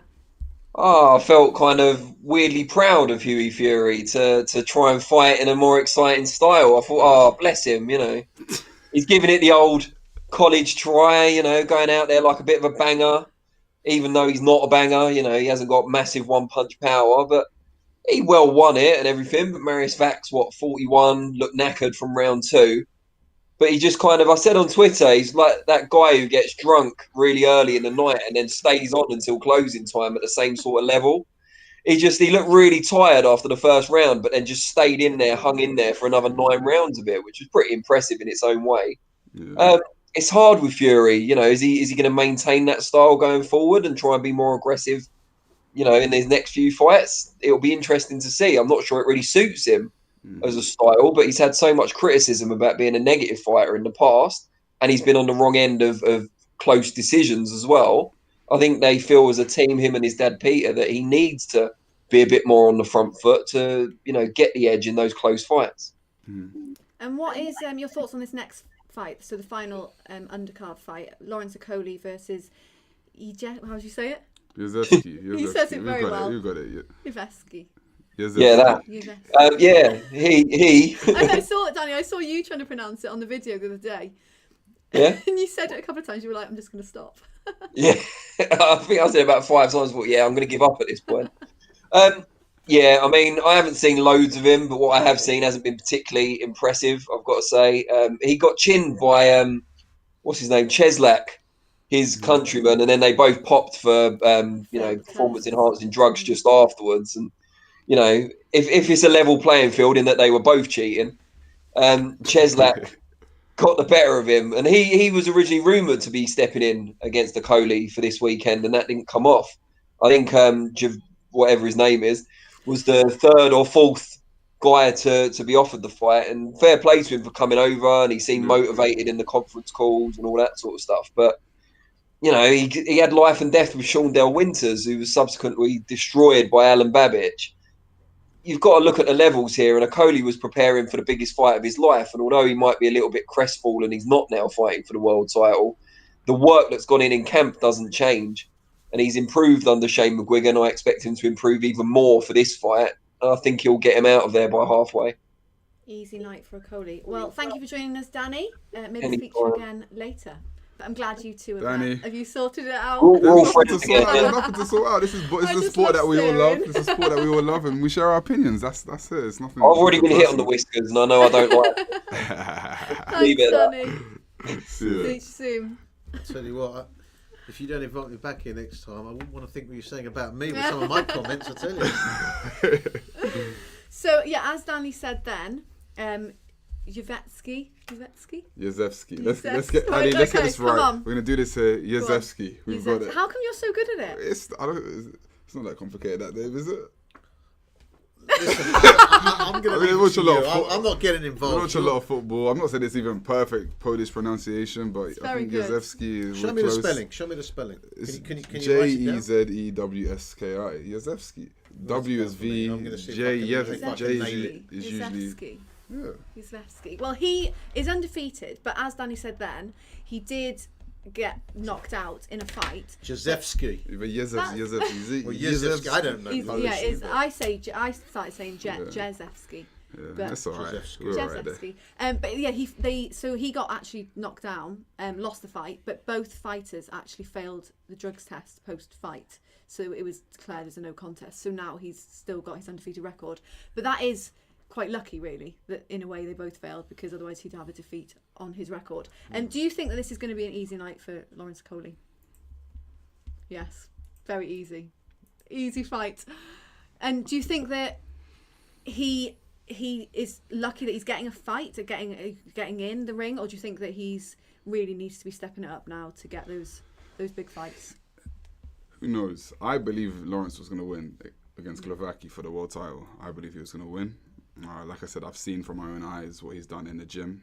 It's with Shane McGuigan as well, a coach I rate. We're good friends with Shane. And yeah, you know, but it could be a blessing in disguise. A lot of people said, who knows? Like Glovacki has only lost to Usyk and one other, and Bradis, two of the best cruiserweights in a long while. So do you think that fight will be remade? Do you yeah, think it's I believe so. From my understanding, that's what will happen. So, okay. Yeah. Well, they're actually. Can I ask you a question also, George? Because obviously in this studio a few weeks ago you had Jordan Thompson, who's a cruiserweight, 10-0, promising career. 100%. How do you think Jordan? What do you make of Jordan? Listen, Jordan's my boy. Jordan, I've got a lot of love for Jordan. I've got a lot of faith in Jordan. Jordan can beat any cruiserweight. I've seen what he can do. So Jordan, he's got punch and power. You see him in the ring at some stage with a Cody? That's the plan. He's going to be he will be the world champion. Jordan. He will as well. I'm saying Lawrence will win the world title. He'll be world champion around that time. So it'll be up to Jordan to get to that level. Who's the more talented of the two then? See, this is the thing. Talent is subjective. For me, Jordan is cleaner. Everything is more crisp. Like I said with a collie is not someone that you see on the eye and think, wow, this guy's amazing. He's very effective. Very, very effective. But yeah, for me, like I said, Jordan's my boy. Jordan's my man. I'll support him to the grave. I mean that far because he's my brother. Just to let everyone know, the fight none of us plan on dying soon. soon. None of us plan on dying soon. But the fight is just starting into round one. Here we go. So what are your predictions for this? Stoppage. A polling. Yeah, Early rounds? it's hard to say because whenever he lands, literally, could be round 2, could be round. At the same time, though, because he was expecting another fight, will mentally he be as up for it as he would have been? He may be sort of in a sort of can't be bothered type mode, which is not that professional. So I wouldn't want to question his professionalism. But some fighters just step up to the occasion, and if they haven't got it, definitely. Yeah, I think Coley will win. Lawrence distance control. So points, I think on points. You reckon on points? Yeah. You going for points? Yeah. Yeah, it could be. Yeah. I don't think this guy's prepared to do 12 on short notice myself. That's true. It's a 12-round fight. We'll see. I was trying to figure out why is it a 12-round fight? Usually, because for the international title, usually it's a 10-rounder. Yeah. So for it to be a 12-round contest without a world title involved, for me, do it you was think a bit it's of a... because he was going to? But he's already down. I don't give him long. I meant on the I didn't give him. I said it could be as quick as round. It could be done. So I think that might be got it. him down in. I'm telling you now. He is back up. I think this. Lawrence, for a cruiserweight, he punches very hard. Great distance control. He's a problem. This fight is not going to go past 2 rounds in my opinion. I've changed my prediction now. I've retracted it. Looks like we're going to have a long interlude between the AJ fight. Yeah, because this is the There we go, it's done. It's finished. Fight over. He's getting... What happened there? Do you see this? He almost lost his balance, but then didn't go down. It's like he got knocked out on his feet, Yeah, lost all his equilibrium, and then... Very odd. Strange one there. He didn't go down at all.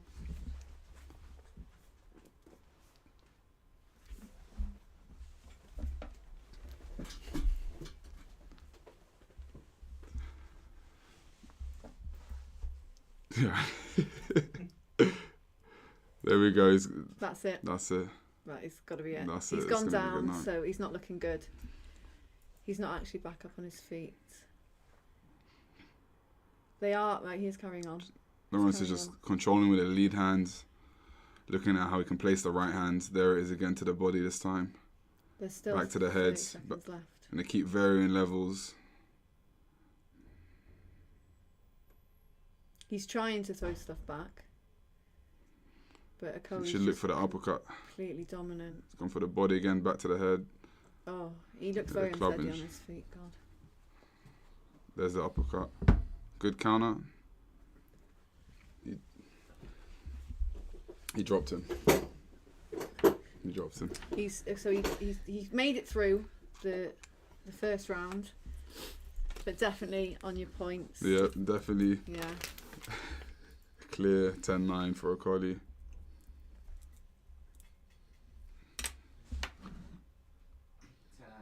Yeah, 10-8. He got him down. Sorry, twice. 10-8 rounds. 10-8 rounds. 10-8. He got him down twice, didn't he? Did you? Was it so? I think he knocked him down twice. Yeah, that was a very odd point. He was all over the place. He didn't go down, but he was as if he was knocked out on his feet. Great shot. Yeah, I don't think it knocked him out on his feet. Yeah, it was literally. Then don't know how he managed to stay up. To be honest with you, he scrambled like that for about 5 seconds. That reminds me of the Frank Bruno Jumbo Cummings fight. I don't know if you remember. Well, you can't say I do. But Frank Bruno was literally out on his feet, and that was right at the end of the round. The bell saved him. Straight. Oh, what's happened there? Yeah, Lawrence is very physical for a cruiserweight as well. Very big, very rangy, leans on you, very rangy. And when you're on the inside, he just ties you up, puts his body weight on you. I mean, the size. It was a lovely body shot, wasn't it? Yeah.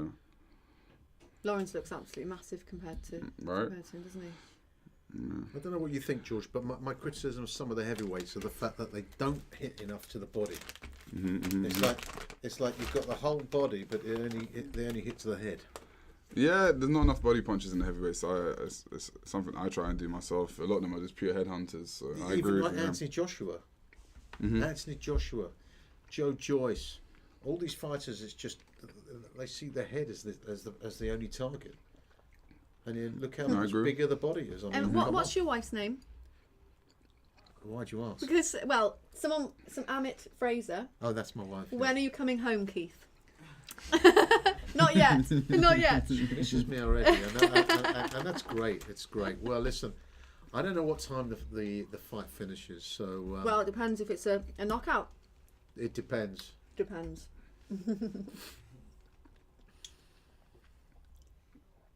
But I miss you too, of course. You know, goes without saying. Shots. That's a great shot. He's down again. No, I don't think he's getting up there. No. This is it. This is all over. He can't. No, it's finished. It's all over. Yeah. No, that's it. That's the end. Finished. All done. That's it. Yeah. In round 2.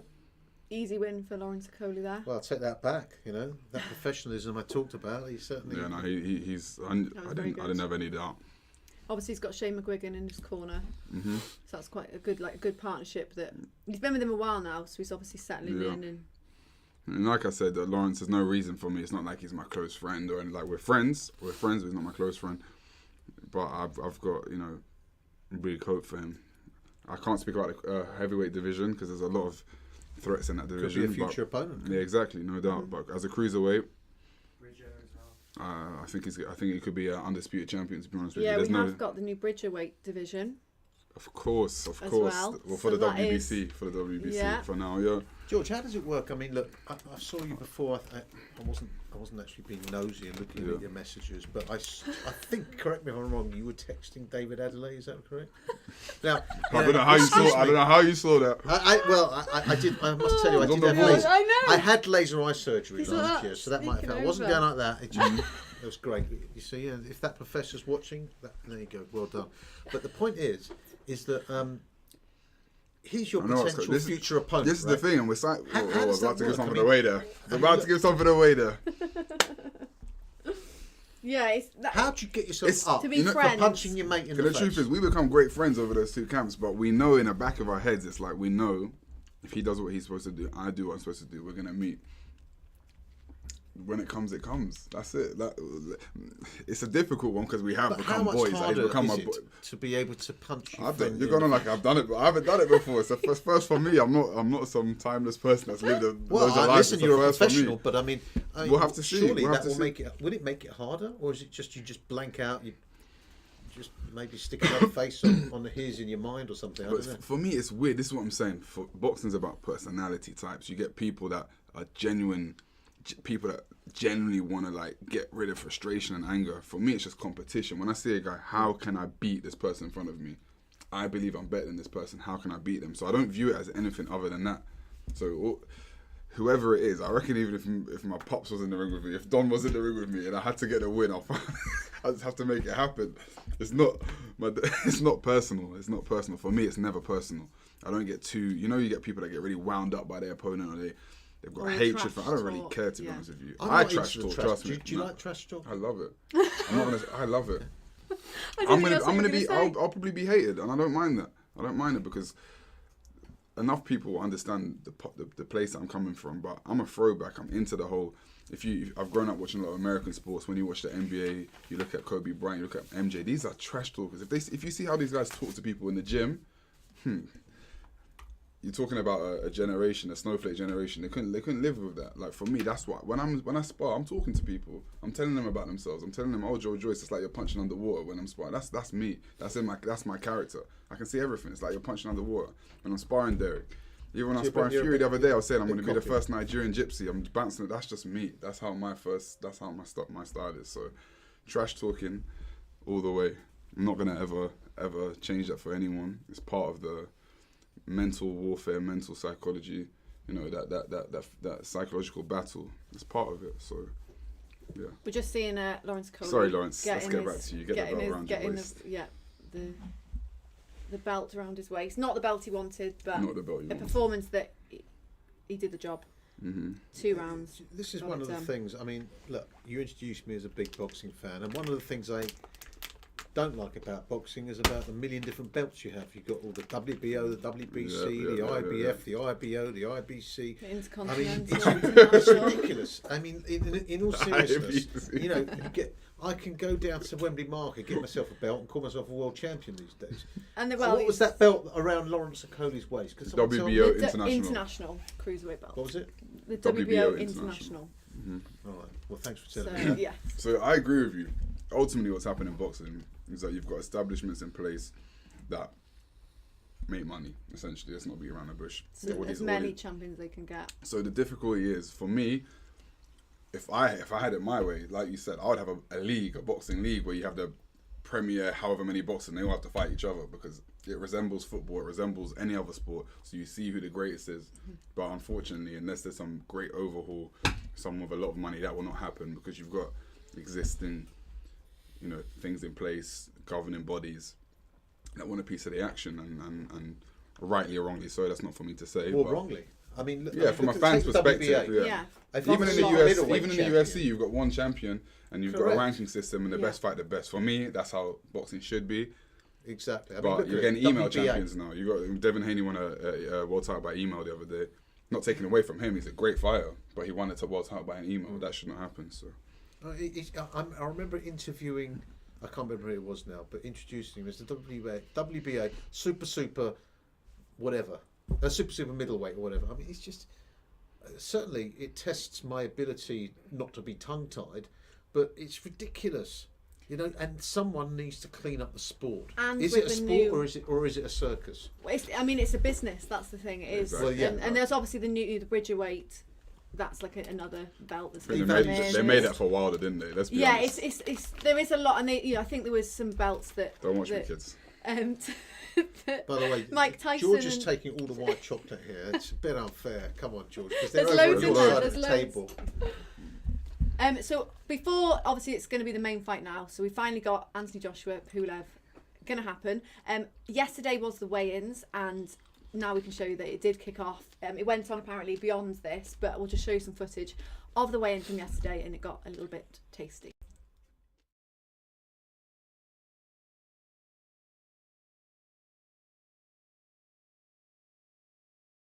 Fighting out of Sofia, Bulgaria, he's the former European, IBF International, and WBA Intercontinental Heavyweight Champion, Kubrat the Cobra Pulev. And for 4 or 5 rounds. 239.7 pounds for the challenger, Kubrat the Cobra Pulev.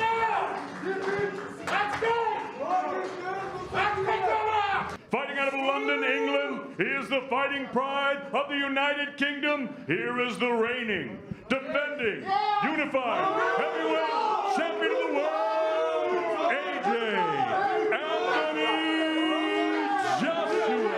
240.8 pounds, 240.8 pounds for the reigning champion. You see on the right of the screen, big Neil Harding as well. And now, of Pulev's team, Serval Pulev is gone. But AJ looking ferocious, looking fierce. They're punching each other's fists there.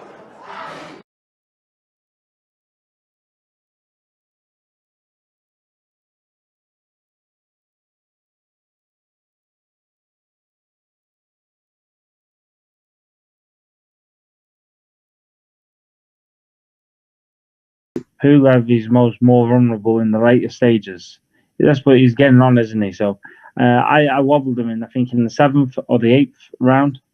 And I think that's when he was more, but I just didn't have the energy or the composure to get him out there because obviously he gassed myself out from the early on. Kubrat Pulev is absolutely made for Anthony Joshua to look back to his sparkling best, his destructive best. He's old, he's slow, he comes in straight lines. Anthony Joshua is going to smash this dude to bits. Now, Pulev went into very, very serious training in Bulgaria. He is in the best condition of his career. And frankly, I look for him not only to beat Anthony Joshua, but to knock him out. Pulev is a big, rugged Bulgarian. And I really feel that Joshua is vulnerable and that Pulev will not only beat him, but knock him out.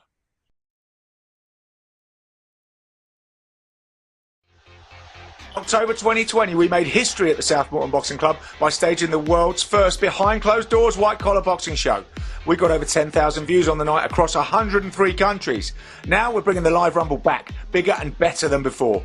Follow the fighters in the build-up and vote on the night for your favourites. See all the thrills, spills and skills from the best in white-collar boxing, live and free at the KO Cup.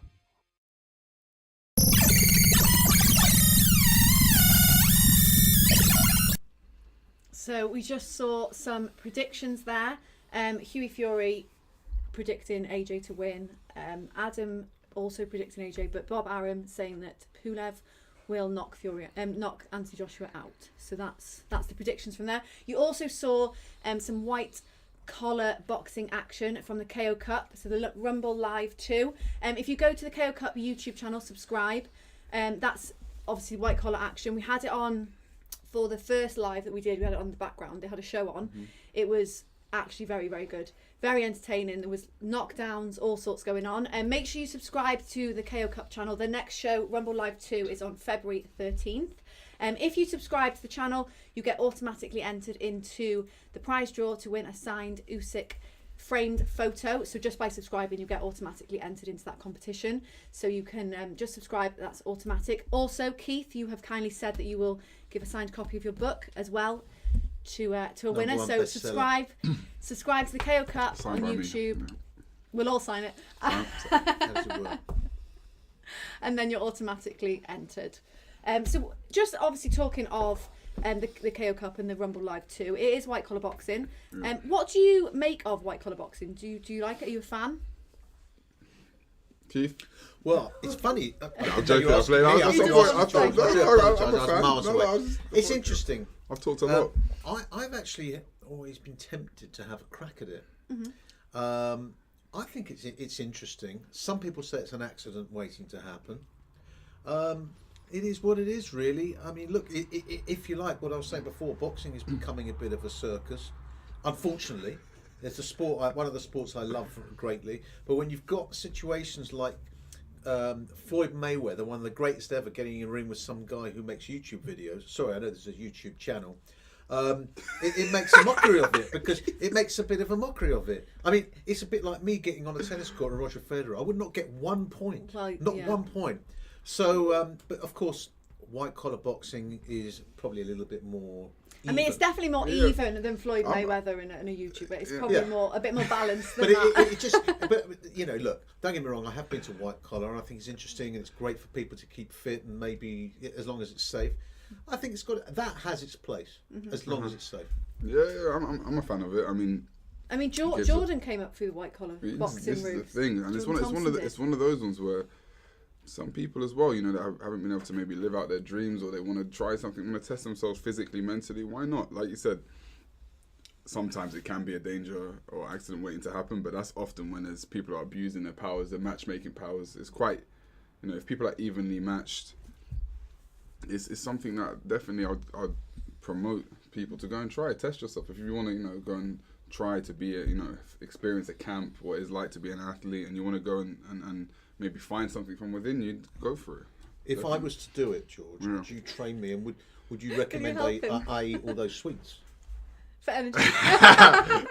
That's a good one. Listen, let me tell you now. I'll be training hard, man. I'm training hard. We don't have to worry Your about secret all is these safe. It's the weekend. We can Six all packs chill. don't win fights, baby. Skills pay the bills. Just remember that. Kids, remember that. Your secret is safe with me and with Ali. It's not a secret. I'll eat them at the weigh and I'll say, look, as long as I know I've done the rounds, it's all good. That But is yeah, the advantage all I of would being say, a heavyweight. yeah, of course, I'm a That's heavyweight. That's the advantage. If you want to do any white collar boxing, just grow some cojones and it's your man here. you very Read much, this and go George, for it. yeah. It's as simple as that. Well, But yeah, Don't be make scared, sure don't you be check scared. out the KO Cup on YouTube. I don't need to train you. Just the- read your book. Read the your next- book. Read your book. The next but event, you need to teach Wembley me Live some 2, skills. February 13th. So, yeah, subscribe and you can be entered automatically into the competition. But before we start talking about the main fight, which is going to be happening soon, a fight that was on the undercard before we actually went live, which I do want to talk about, and the reason that Don Charles is not here with us tonight, is Florian Marcoux's fight. Yeah. So he actually ended up having a draw Yeah. against Jamie Stewart. Mm-hmm. Probably, we watched a little bit of it before we Yeah, went I live. watched the fight, I watched the Probably fight. not the decision that a lot of people thought. Mhm. And I think are surprised. I don't think there was any sort of. Yeah. He stepped in. Jamie Stewart stepped in last minute. Definitely, yeah. What do you make of the draw? Yeah, it's something I'd like to get across. I mean, majority of people thought Florian won the fight. You've got the odd person saying, "Oh, it was quite close." Just because a guy did better than you thought doesn't mean that all of a sudden it should be a draw. Does that make sense? So sometimes there's that bias in mind because the people are like, "Oh, he had a few days' notice. It was quite close, but he didn't draw the fight." When you break it down to get scorecards at 76-76, it means you had to have given Florian 2 rounds, 1 10-8 round, and all the other 5 to Jamie Stewart. And with the greatest respect to any boxing fan, pundit, whatever, if you watch that fight, Jamie Stewart did not win 5 rounds of that fight. So how they've got those scorecards, or the referee, I believe, judged that fight, is beyond me. I'm not saying that because it's my father's fight. Genuinely, I don't understand how it could possibly be 76-76. And for me, it's sad because boxing is going this way. You're having a lot of decisions that ultimately don't add up. And we like things to be fair. Jamie Stewart, to his credit, did very, very well on a few or however long notice he had. He's an unbeaten fighter as well himself. Had the upset win against Mick Hennessy Jr. on the Mick Hennessy show not long ago, and he's credible. But Florian, for me, won the fight. It wasn't his best performance, but he definitely won the fight by 2 or 3 rounds minimum. So, can I ask you, yeah. George, because you're a sort of fighter. Again, it is a sort of boxer that I like. Yep. Someone who's cagey, someone who's a bit of a spoiler, if you Yeah, like. yeah, sure. I like that. But of course, you're talking about debatable scorelines, debatable who won this, who won that. If you and I've no doubt you will make it to the top heavyweight boxing. If you fight in the States, their judges like a certain type of fighter. Is that fair? Because you are a purveyor of the sweet science. And do you think it's fair that certain judges like a guy who just goes out to tear someone's head off, whereas you go out to show how you box? It's not a fair playing field, is it? I'm not going to reveal my secret. I think there's a way to present yourself that helps decisions go in your favour. That's what I'm going to say on that note. Although I'm not going to reveal any more secrets. Saying that, I don't think that telling you. I don't think Florian did anything to have it not going in his favour. Really, I think that this is controversial. I think there were some underlying problems there. I think he that and I'm not going to start throwing. I don't want to throw too many cards or make this too political. But he was been talking a lot in the last couple of weeks, calling out a lot of different fighters, a lot of different names. He's also an Albanian boxer, whatever. He came out in a lot of traditional gear, and he's very had a lot of things that I've seen on Twitter, and I just don't think they took too kindly to almost. And he even told me this before the fight that like in the bubble there seemed to be a lot of friction towards him, like an outside that's all of a sudden come in on this Matchroom card, and people thought he was getting like good treatment, being fast tracked. Like, oh, why has this guy got this opportunity? So I think that it has been quite a bit of, I would say, ill feeling towards him in general. And that referee, it's questionable because I believe the referee scored that fight. I'd like to have a discussion with him because there's been a few questionable scorings of contests that he's done involving some of my dad's fighters. So just put that out there. Right, okay. Yeah, I don't have to keep my mouth quiet. That was his Matchroom debut. So he signed to Matchroom. He gets on the card, which is, he's got very good management. He's with S-Jam Boxing. Yeah, sure. Obviously your dad trains him, Yep. and he had a great performance only a couple of weeks ago on the Ultimate Boxer show. He absolutely blew his opponent out of the water. Yeah. So what's next for him? Obviously, this wasn't the sort of way that he thought it was going to go. It probably the way it shouldn't have gone. You know, a lot of people think he should have had the win. But what do you think is next? What do you think is the sensible next move for him?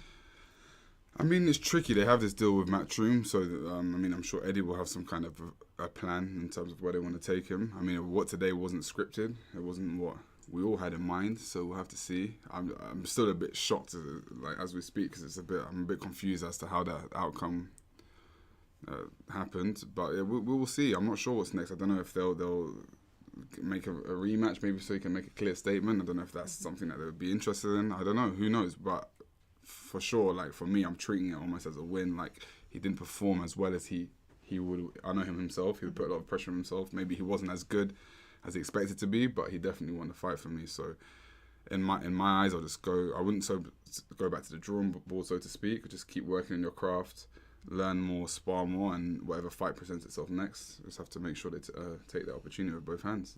Yeah, because he's called out the whole division. No really, doubt, yeah. He's not afraid of anyone. He wants. He said he wanted the Conor Benn fight.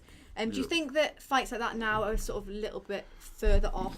Yeah, unfortunately, because of the result of that fight, no doubt. How can I sit here and say otherwise?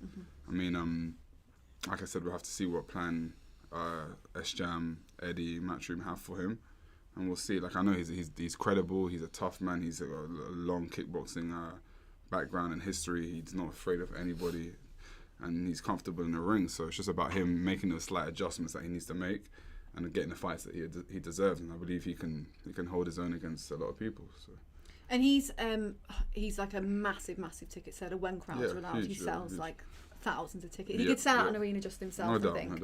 So obviously next year, hopefully when the crowds are completely back to normal, that will benefit him as well. Yeah, I think that will help. And like it's a promoter's dream having someone that sells tickets and can fill out stadiums. So no doubt that's in his favour. But that's outside the ring. I know he just wants to get in there and win, and he'll be disappointed tonight that I believe a referee has stopped him from something that he deserved. But that's how it goes.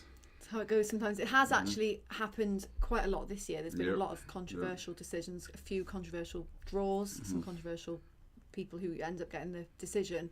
But hopefully next time you can have a better result than what he likes. But we're going to start talking about the main fight now, AJ Pulev. It's finally here. It's not happening yet, but it'll be happening any minute actually. It's 10:30 now, so it should be happening any minute. Obviously this fight has been basically Pulev is mandatory, IBF mandatory, so it has to happen. It's not the most exciting fight for AJ. Everyone is just looking for the AJ Fury fight next year.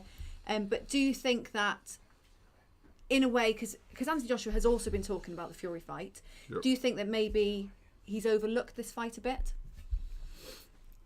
Look, the person to ask really is George. He knows AJ. The thing is, I think he would have learnt from the mistake he might have made a year ago when he perhaps overlooked Andy Ruiz. There's no question he overlooked him.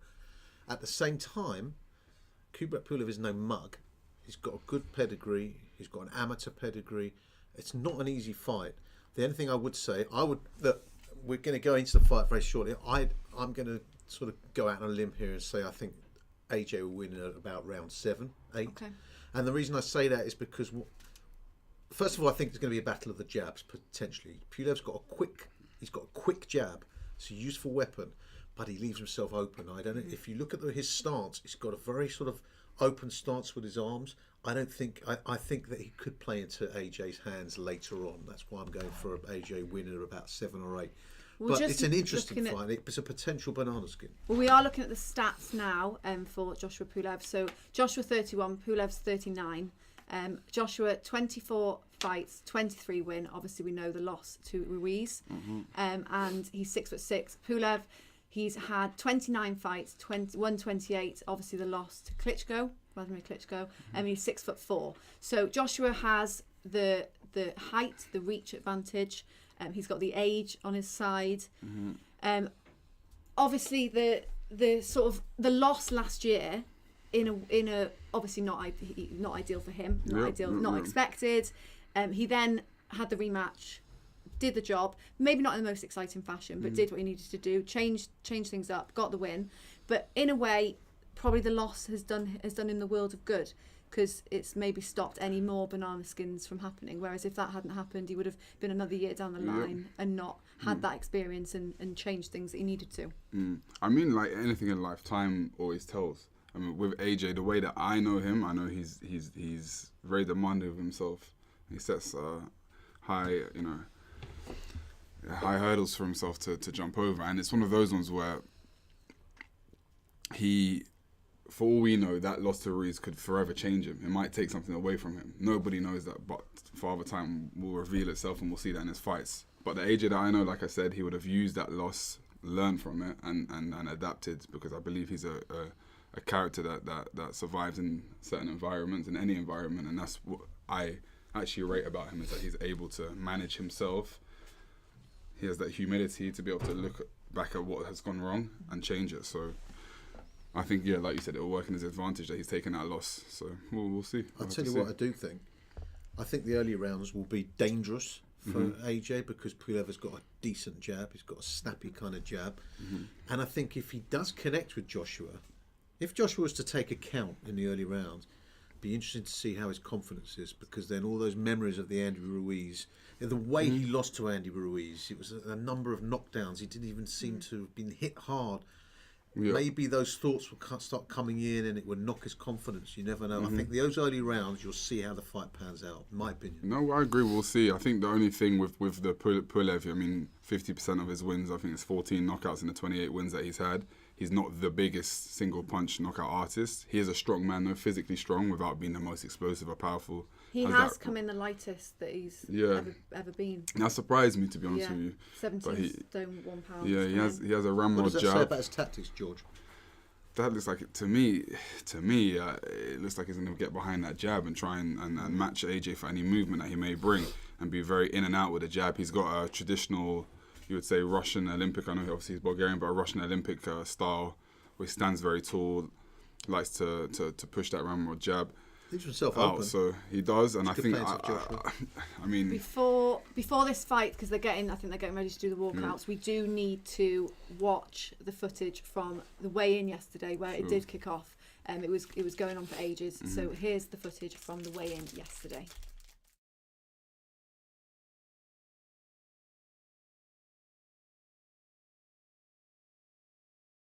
Fighting out of Sofia, Bulgaria, he's the former European, IBF International, and WBA Intercontinental Heavyweight Champion, Kubrat the Cobra Pulev. And for 239.7 pounds for the challenger, Kubrat the Cobra Pulev.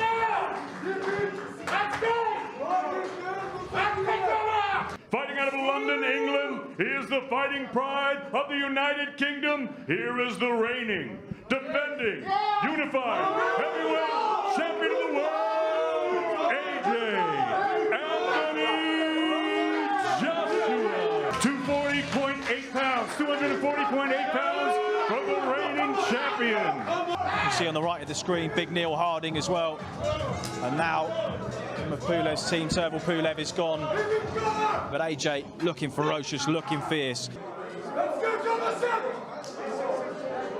They're punching each other's fists there.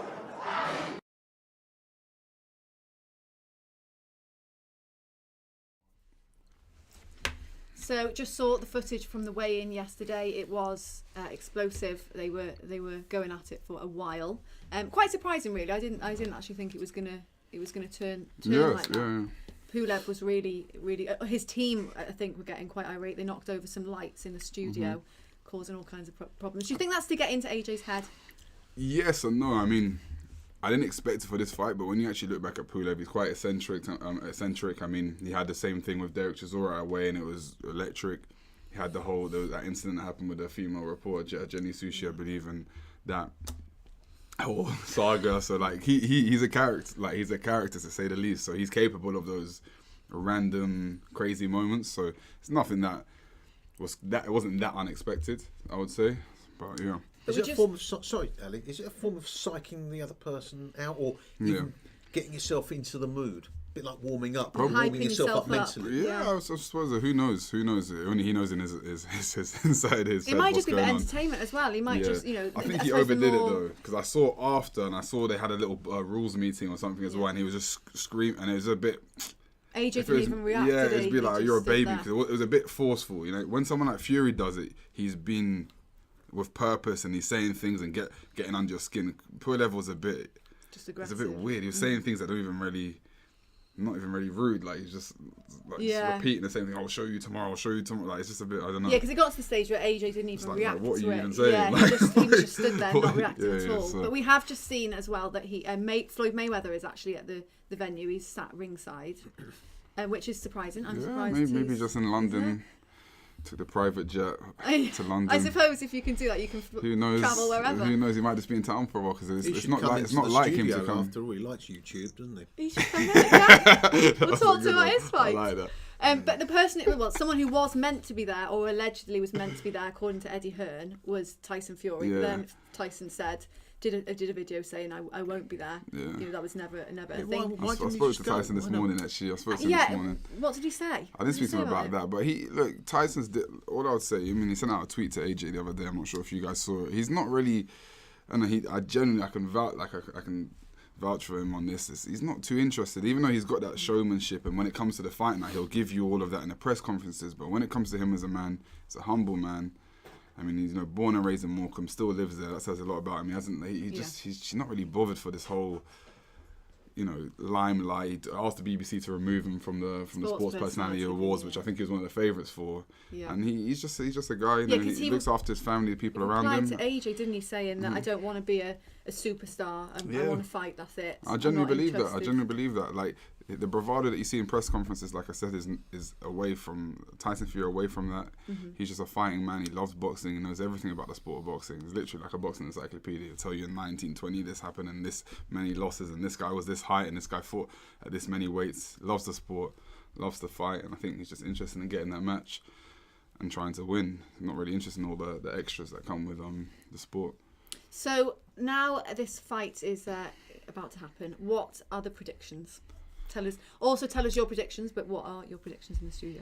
Well, some of the key questions that will Joshua be more aggressive? I think you'll see an aggressive AJ this fight. Naturally, the first round or two may be apprehensive, but I reckon he'll be looking for the knockout. I'm going to go with AJ in round 5. I wouldn't even be surprised if it's quicker, not because I don't rate Pulev, I just have a feeling tonight something explosive is going to happen quite early, but we'll see. Keith? Well, I think it's definitely very much about how the early rounds pan out. Who's going to win that battle of the jabs? Because I think that Pulev has a very quick jab. I don't know if it stings that much, and I think that is the telling factor. As I said, Pulev leaves himself open, and Joshua can bang. But I think you would tell that starting from about round 5 onwards, and I'm going to go with AJ round 7. But don't be surprised if there's a turn up for the books. My prediction is AJ round 8. I think. Okay. I think round 8. We're not 4, 5, 7, so it's 8. not. Yeah, we're all very. It's very similar. On the note predictions. about Pulev, as you said, when he fought Vladimir Klitschko, he did rock Vladimir in the first round with a jab. Like he almost knocked him down, not off balance. Like he rocked him to his to his socks. Like his legs completely went from a jab. So he has got that stiff. And the thing about it's not so. When you say it's fast because he's already out here when he throws a jab. It's not coming from chin to chin. He's already pouring, very long pour, like Russian guard, and he's poking the jab short distance. And he's a physically strong man without being the most powerful or explosive. He's physically strong. But he does. I mean, the way he seems to hold himself very square, in my opinion. And of course, his guard is he's got a wide guard. It's too wide, and his I think stance he's leaving himself open. He does. He lifts his chin up as well. Yeah, he's very up in the air. Very open to counter. Whatever you say about Joe Joyce the other week, Joe Joyce, he did what he had to do. Yep. He had his guard up. He was staying tight and using his jab. And I don't know if Pulev can do that. Yeah, I can see AJ doing a step back, right hands, pulling back and shooting the right hand away from the jab. We'll see if he does it. He knocked out Charles Martin with that same punch, so we'll see. Pulev just getting into the ring now. People are saying AJ all the way. Since his defeat to Vladimir Klitschko, he's only had something like 7-8 fights, I think, Pulev, hasn't Yeah, he's been very inactive. I mean, to be fair, this is the third time this fight's supposed to happen, so it's been something that's been, simmering for a while. We had the pull-out last time Takam fought, and then another pull-out happened, so we're finally here. So I want to ask the guys at home, AJ, how do you guys feel about AJ v Fury? Who are you rooting for? Who do you want to win? What are our thoughts? Are we Team Fury? Are we Team AJ? I'm not in any team. I just want to see a good fight. You just want to be see it honest with happen. you, I think Fury is a superior boxer to AJ. I think he might well run rings around AJ, but I don't believe that Tyson Fury has the greatest chin in heavyweight boxing. Don't be surprised if AJ knocks him out as well. It's an interesting fight. Who was it? John Fury or Tyson said that it's going to be the easiest night of his career. Absolute rubbish. Deontay Wilder is not as good a boxer as Anthony Joshua, and Anthony Joshua can bang as well. It will be a tough night for Fury, but I do think Fury has the superior skills by quite some distance. There's a lot of people saying they want AJ to win, but Fury is more powerful. Love both, but AJ beats Fury. Fury would knock Anthony Joshua out. It's very mixed. People are saying AJ round 2 knockout for this. Tyson Fury has the edge.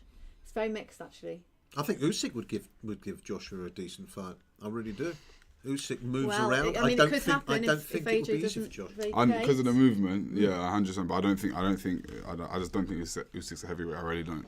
I think Chisora showed him by that narrow victory, and I'm not taking anything away from Derek. He's not physically as big, strong, explosive as Anthony Joshua is. And I just think he'd be when he knocked him out. Look, no, of course. Listen, I know. Drew King says Fury is the better boxer, but styles make fights, and I think AJ stops Fury. Interesting. Twiggy 86, Tyson Fury would win. It's in his blood. Yeah, it's a lot for Fury actually. A lot for Fury. I think AJ. Look, AJ is a good heavyweight. I don't believe he comes anywhere near to the league of your Lennox Lewis's in a million years. And I think Tyson Fury is quite a unique heavyweight. 6'9", he moves like a smaller guy. I think he's a little bit too slick for Anthony Joshua myself. But again, tonight is not about Joshua Fury; it's about Joshua Pulev. And Joshua walking out to the ring now. It's going to be an interesting fight. He's just making his entrance. I think what was interesting, what Joshua has said previously about how sometimes he does his ring walk and then thinks he can just turn around. He's wondering to himself whether I should just turn around and go back to my dressing room. That's a very interesting mindset because it means that those negative voices we all have in our head could sometimes be sort of shouting loud in his mind. Hugo Bossman has said Tyson 7 times a week and twice on a Sunday to beat AJ. I'm not going to give my opinions. I know I've given too many. I'm not going to give a prediction. I was going to say when we do I'm it, I'm not going to say. No, mate. We predicted this, so yeah, that's enough. And you're going to score this one as well. Yep. You know, it's interesting. You have a lot of these boxers now. They're going into the ring with beards. And I'm being serious. In years gone by, that would have been totally disallowed. Do you call that a beard for AJ's got? Well, I don't know if that's a beard. George has got a beard. In years gone by, it would be not allowed. Stubble, I'd say. Well, they wouldn't be actually allowed. The referee would make the boxer shave it off. They still did in amateur boxing, didn't they? I think they might have just changed the rule. I mean, I always had to clean shaven before amateur bouts, so I don't know if that's still a rule. I don't know. I think there were some appeals because for religious reasons and stuff. There was some fighters that said they couldn't, but Lee Braggington has said, "Who is your best heavyweight in the world right now, guys?" That'll give the answer of what we predict for AJ Fury, surely. I'll tell you, in terms of resume, you can argue AJ has the best resume because of the Povetkin wins, the Parker wins, the Vladimir win. You can argue that he's fought consistently a higher opponent, where Fury has the 2 standouts in Vlad and Wilder. In terms of ability, Fury is the best heavyweight on the planet. It's not even up for discussion. It's not a debate. But in terms of head-to-head, styles make fights, so we'll have to wait and see. That's my answer. That's the answer. There you go. I just saw then on the screen it said that Pulev has done 203 rounds. AJ's done 103. So he's done 100 more. But you would expect that with his age, the age difference. You would expect. What are you trying to say, Ali? What are you trying to say with poor old Pulev? Well, he's 39. Although we saw what happened in the summer with Dillian White and Povetkin. Povetkin's 40. Dillian White was controlling the fight, and then one punch. That was that. If any way and you there's can an get argument away. about his chin, about how good his chin is, Joshua. Let's get it right. I mean, Yeah. Bob Arum says that Joshua got knocked out against Andy Ruiz, He's and a he said that he's non-puncher, promoted Andy Ruiz for years, and that he can't punch hard. Well, as we saw, Bob Arum said that he thinks Pulev will knock him out in this fight. So he's got it in for AJ. But he would say that as a top rank, Yeah. But when he say that, he's got an interest in Tyson Fury. He wants that fight. That's going to be a big fight. So I don't think in a he's way, saying he that wants. because he believes. He would want AJ to win this. Because he believes it, I think. Yeah, in an ideal world, he'd probably want AJ to get through this fight so that the Tyson Fury fight can happen. Lee says thanks for the answer. But also, there's other things in the way anyway. Let's say Anthony Joshua comes through this. He's got a mandatory against Usyk. Is he going to vacate that? He'll fight Usyk. I tell you what, it's an interesting comment we just had that I need to, based on our conversation earlier. DJ Breeze says no way. AJ is pound for pound the best boxer since Mike Tyson. Who's that? DJ Breeze. DJ Breeze. Delete your YouTube account. DJ, listen. I think it's a bit overly. DJ, come on, DJ. Listen, DJ, you can hate me for this, but you need to study your boxing, my guy. Like, come on, let's be serious here. Mike Tyson is not even a pound for pound great. The Ring magazine got him rated at 79 or something out of the top 80 fighters. I mean, a great entertainer, great enigma, explosive heavyweight in his prime, but. I mean, we're talking about pound for pound greats. Did he say Anthony Joshua? Is the best since Mike Tyson. Yeah. What about all the people in between? What about since Mike Sorry, Tyson? DJ. DJ, please. Sorry, you DJ, lost the plot, mate. You've lost the plot. Let me tell you something. Anthony Joshua, he's had a great career, but you sound like somebody like I do a tennis podcast, rock and roll tennis. Let me tell you, you sound like one of these Wimbledon fans who watches tennis 2 weeks of the year. You don't know your boxing, mate. Trust me, AJ, the best thing since Mike Tyson. Go and watch boxers like Shaka Stevenson. He is actually fighting What tonight. about Andre Ward? What about Floyd Mayweather? What about all these people in between that have? You are the how many more since equivalent Tyson? to a Wimbledon tennis fan who turns up for the strawberries and cream. Where you get the strawberries and cream at Wembley Arena? I don't know. Someone else said Mike Tyson, one of the best fighters in the world. Yeah, I mean, Mike Tyson's loved. There's a difference between someone being adored and loved and being the greatest. Mike Tyson, who's the question, guys? Who is the best fighter on Mike Tyson's resume? What Hall of Famer or what world-class fighter did Mike Tyson beat? And please don't tell me Michael Spinks it was the last fight of his career, or Larry Holmes, who was 39 or whatever at the time. Just please, someone tell me. And who you someone's also think. just said opinions on As an Englishman, DJ Greed probably thinks Frank Bruno. You know? No, you're killing it. DJ Greed. I'm sorry. Opinions on Mayweather, Logan Paul. Obviously, we gave a little bit of an opinion earlier. Okay, it's a bit of a circus. Sorry, did I hear you right? We're actually going to give oxygen to Mayweather against Logan Paul. Hold on. What I wanted to say, guys, what what I wanted to say, now I know why Mayweather's there tonight. Just the promotion for the whole thing, getting the whole UK crowd. Listen, Mayweather's earned his dues in boxing. He's been undefeated for however many years, made a load of money, stayed healthy as well. He's not punch drunk. He hasn't lost his mind, or he might have. Some people may argue he may have by fighting a YouTuber. He's making boxing into a circus. He's retired. He's an older man. Let him exploit people. Let him make some more money.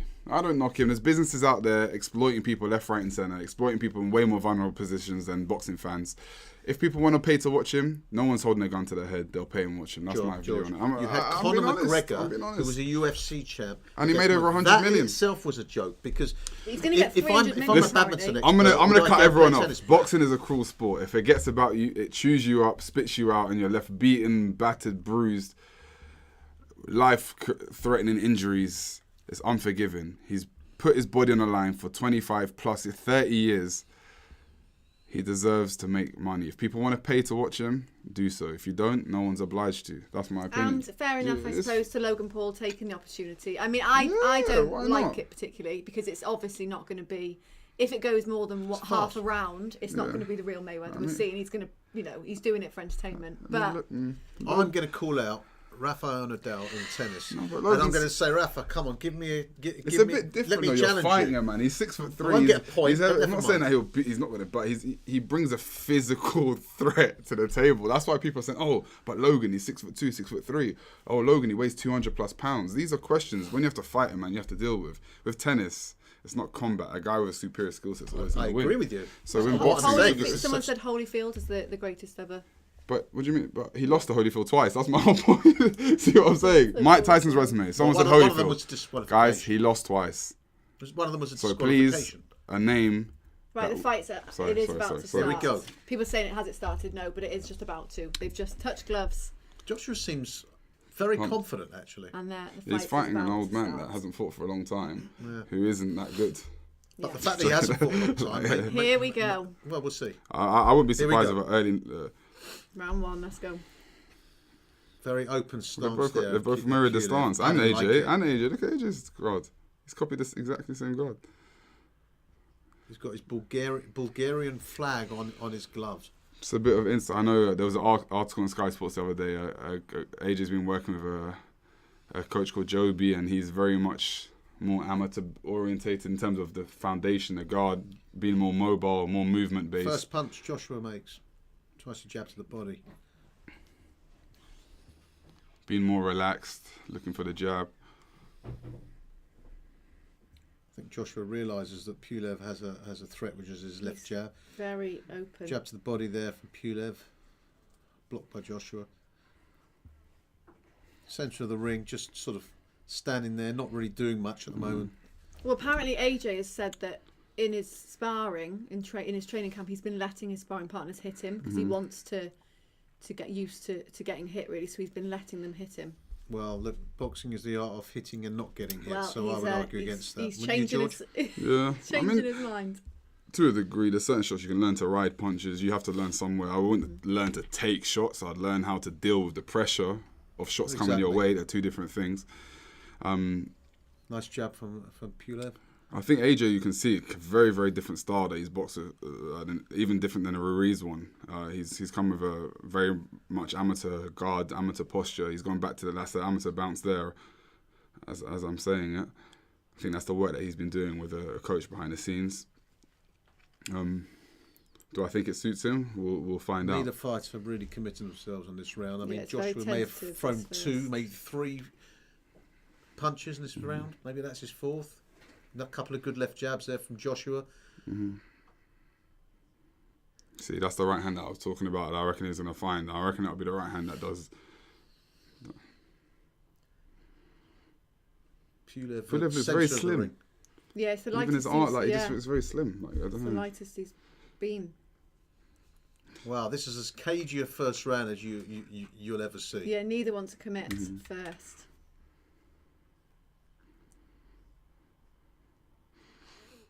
Neither of them committing on anything. Yeah. I don't think AJ's going to have a problem in this fight from what I've Nice seen. jab I just from don't believe Joshua. so. Good left hook. From Pulev, yeah. Pulev just standing in the centre of the ring. Joshua now trying to throw out a couple of jabs. Left jab from Joshua. Joshua's winning the battle of the jabs at the moment. I think straight right, but this is a very uneventful first round. That's for sure. I think most heavyweight, most heavyweight first How would rounds you are like that, score most. that? Would you give that? AJ to round, He AJ lands 10 a lot round. of- You gone a 10 lot of rounds? jabs. Even Stevens. I've definitely gone 10 I round would- AJ. I would have said AJ. I would say AJ. But don't let me convince you to the contrary there, George, you know. I would say AJ. Very kind, Landed they're a putting lot a of Domino's pizza here. a lot of clean Look, jabs. they're trying to look. Trying to feed me this.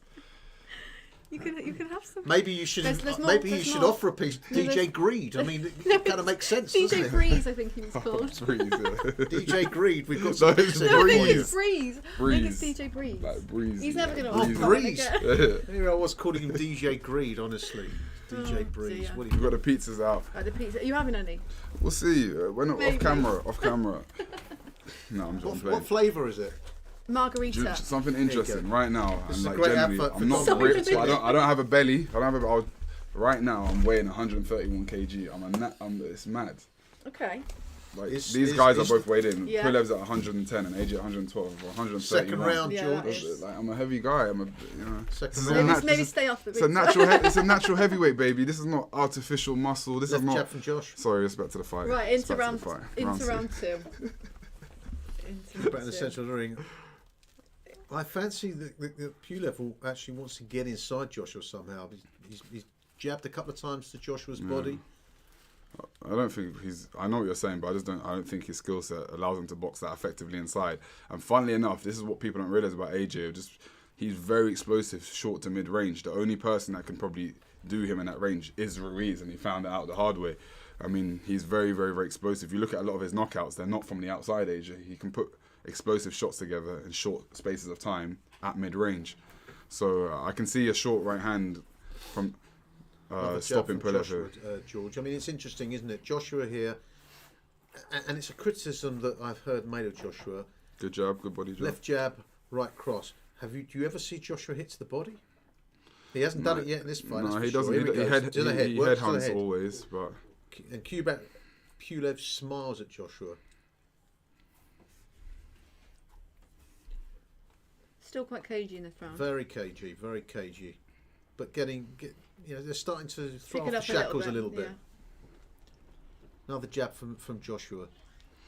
I got to give credit to AJ though. It looks like his boxing skill set has improved. He's added a few things to his arsenal. He looks a bit more elusive than usual. Oh, jab to the body there, George. Yeah. No, he jabs to the body. He does jab to the body. I've seen it multiple times. He doesn't throw too much else to the body. Attempt at the left hook there from Pulev. Nice jab from Joshua. A couple of guard changes from AJ. Nice jab from Pulev through the AJ guard.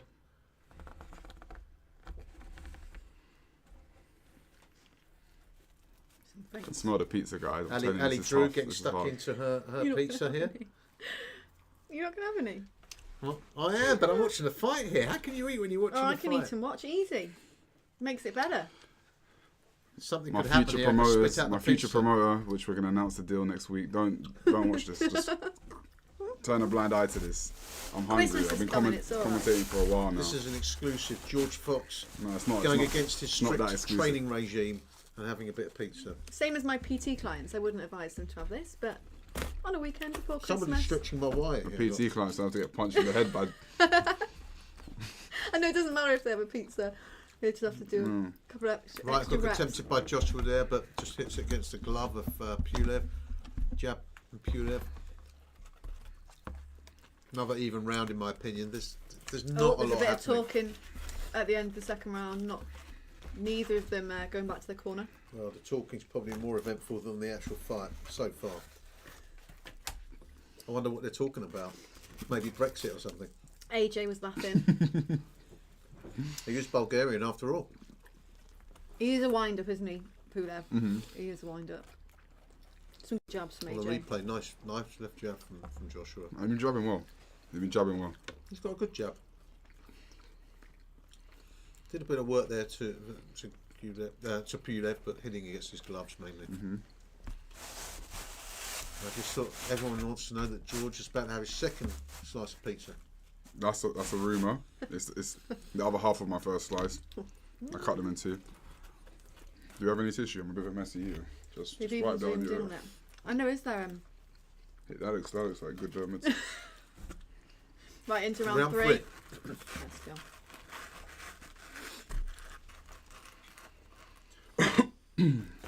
Never talk with a mouthful. Another cagey, sort of cagey looking opening to this round. Josh was just standing there, just sort of popping out his left, not really doing much, not committing. Good slip. Pulev tries to commit, and now they're in a clinch. They're smiling at each other. There's definitely a lot of talking going on. Is this an exhibition or something? Nice left jab from Joshua. Like I said at the start of the fight, this was going to be all about the jab, and I think that Joshua's putting together the better jabs generally. Don't you think so, George? Yeah, I agree. I think he's showing a lot more to his arsenal. To be honest, his skill set looks quite good here, in my opinion. It's not the usual Joshua that we see, but he's changing his guard shape from high guard to mummy guard. So we call that the mummy guard. Yeah. It's a horn defense. He keeps changing his guard posture, looking at different setups. So yeah, it's looking promising. I think he's going to start timing the right hand. DJ Grease or DJ Breeze. I just kept getting his name wrong. So I'm getting like Ali with her calling of the previous opponent of Florence Okoli. Thank you. Pulev's throwing quite a lot, but not actually landing many. Oh, nice right hook from Joshua. Okay. Oh, this What was the right hand that Here said we was go. done? The pullback right hand. Listen. Yeah. Pulev's smiling, but he did listen. He did. He doesn't look great, but he's smiling. He's shaking. I mean, he's showboating Right a uppercut, little left bit. hook coming. Pulev, but AJ's just relentless with it. will Joshua punch to himself do out? Yeah, he has to be here? careful. If Pulev is not hurt at all here, then maybe he's just letting Joshua punch himself out. Nice uppercut from Joshua. He's trying to put some nice combinations. Yeah, right, he's trying to end this. Pulev's he's smiling a lot, but look. Oh, Pulev's gone to the corner. I tried to tell people. Good work from Joshua, wasn't it? I'm not here to Taking brag. a standing count here. But I've scored all the. I told Lawrence Okoli first 2 rounds what happened. I scored the first fight 99-91. What happened? I said AJ's going to find a pullback right hand. This happens. Lovely. Ali, tell me I'm wrong. Yeah, Tell me I'm wrong. You bang on so far. Joshua could punch himself out. Great jab. He could punch himself out, but the fight could be stopped. Pulev's not looking good at all. No, he's not looking good. He's down. Pulev's down. Yeah, this was always going to go this way.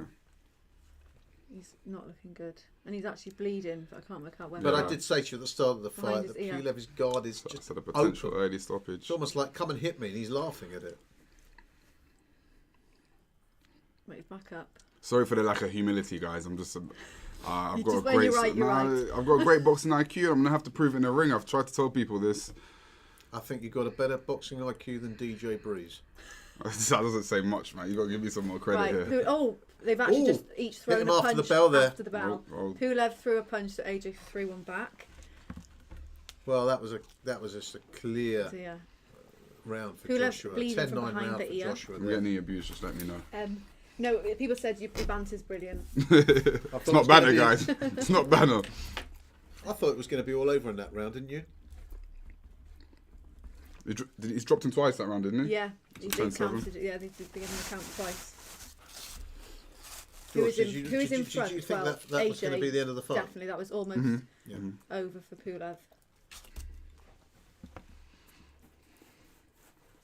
Pulev can retire now from Chloe. Harsh.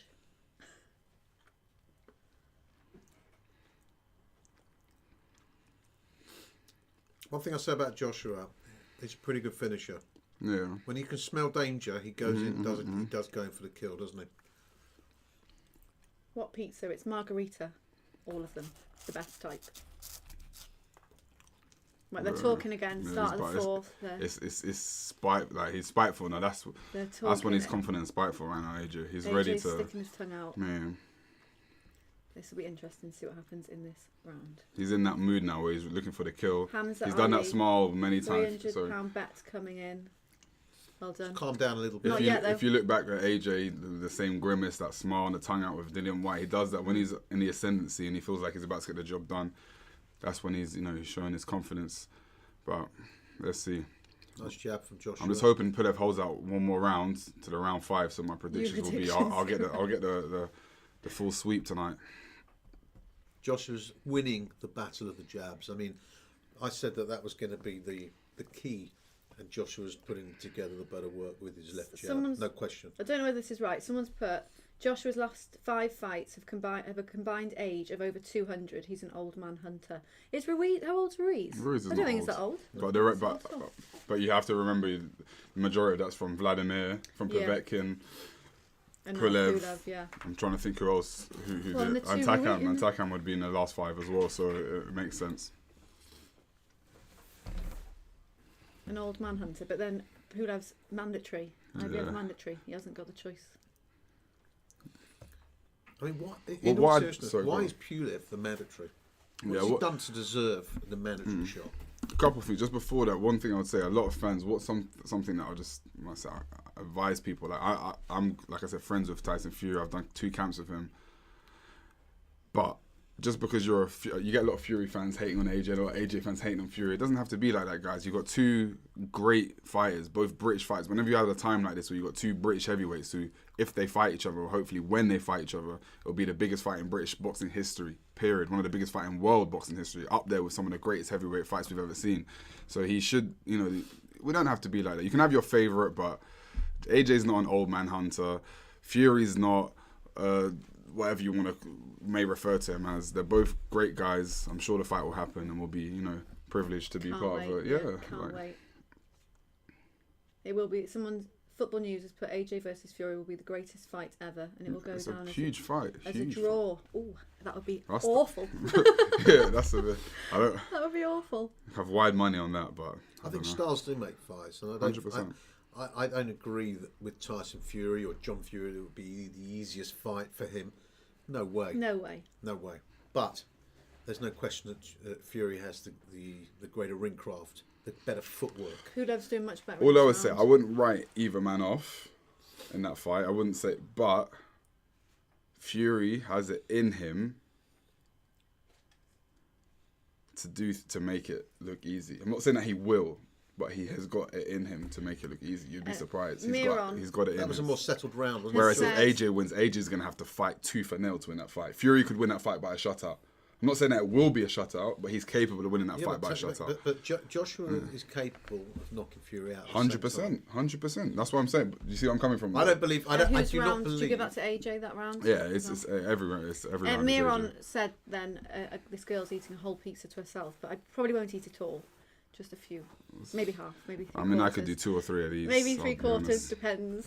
On that note, we'll get our next slice and we'll look for that big one right there. Oops, I just pulled that one to shreds. It is technically. I don't know I've why messed the whole thing up. You should have shared mine with me, so it doesn't make me look so bad. That's good.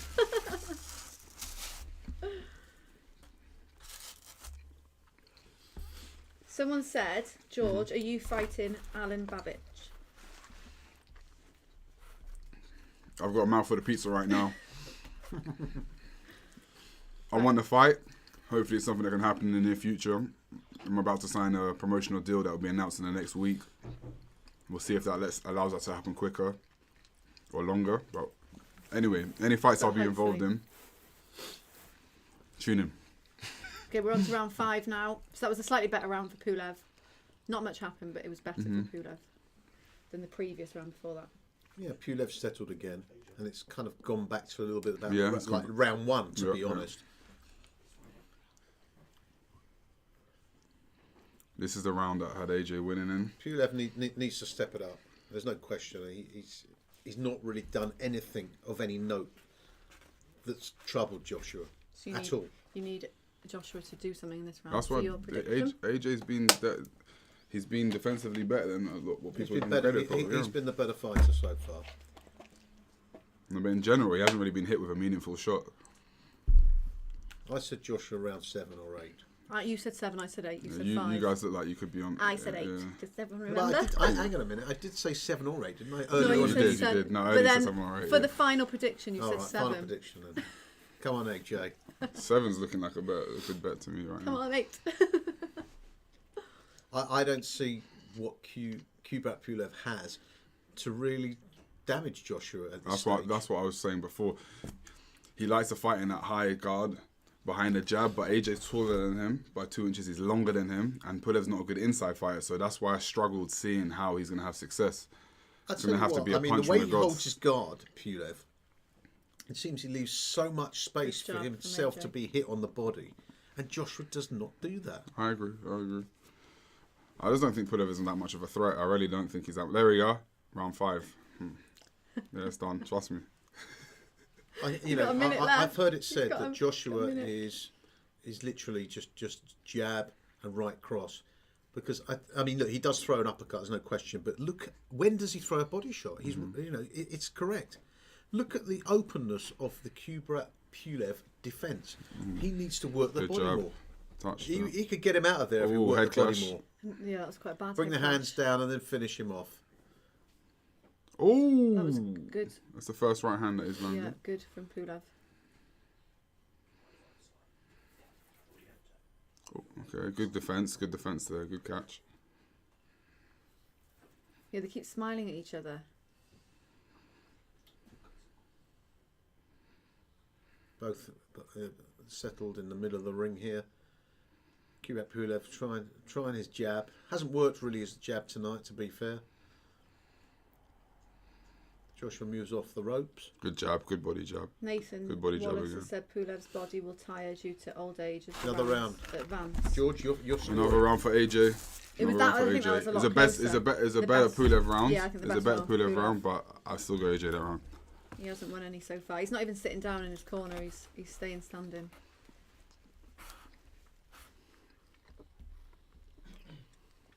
AJ's landing some very good jabs. Yeah, are you writing them?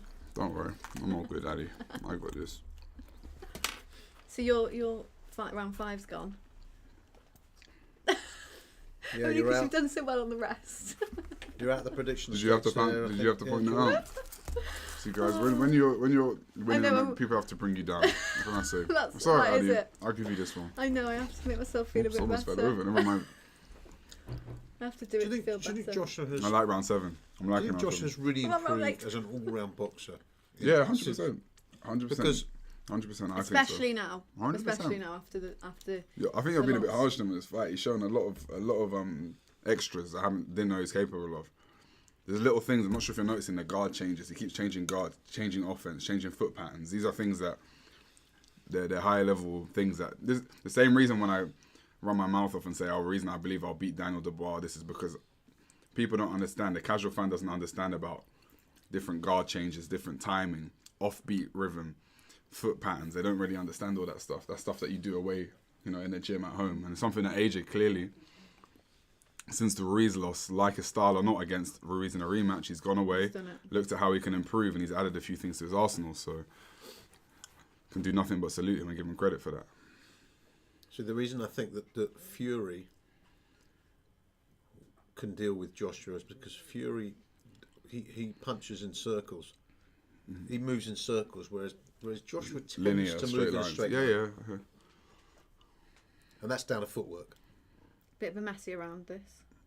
So far. We're into round 6, by the way. For Nice, the last nice game. jab again from Joshua. Joshua jabs to Jabs to the body. I know Joshua's big, but Pulev is looking real small here. He just doesn't look. I don't know. He's just looking like a small heavyweight. Yeah, he does look very He small. looks small. He just doesn't even. He's very small. I mean, it's the lightest he's been, but yeah, he looks.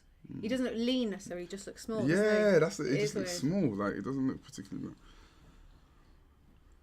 Even though like the broadness of the shoulders, the weight, you know what I'm saying? Like, Yeah. not that it's a bodybuilding competition, but he just Yeah. doesn't. He's not out of shape at all. He's in shape. He just doesn't look. He just doesn't look big. It's just not the normal Pulev, really. Pulev getting warned about hitting to the back of the head.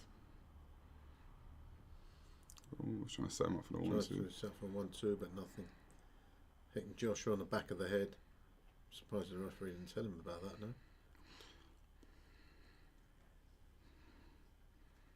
Martin, Joshua, Nice KO jabs. 6 or 7. Well, we're in the 6th now, so it's going to happen this one or the next one. Oh, there's that pullback right. That's the one.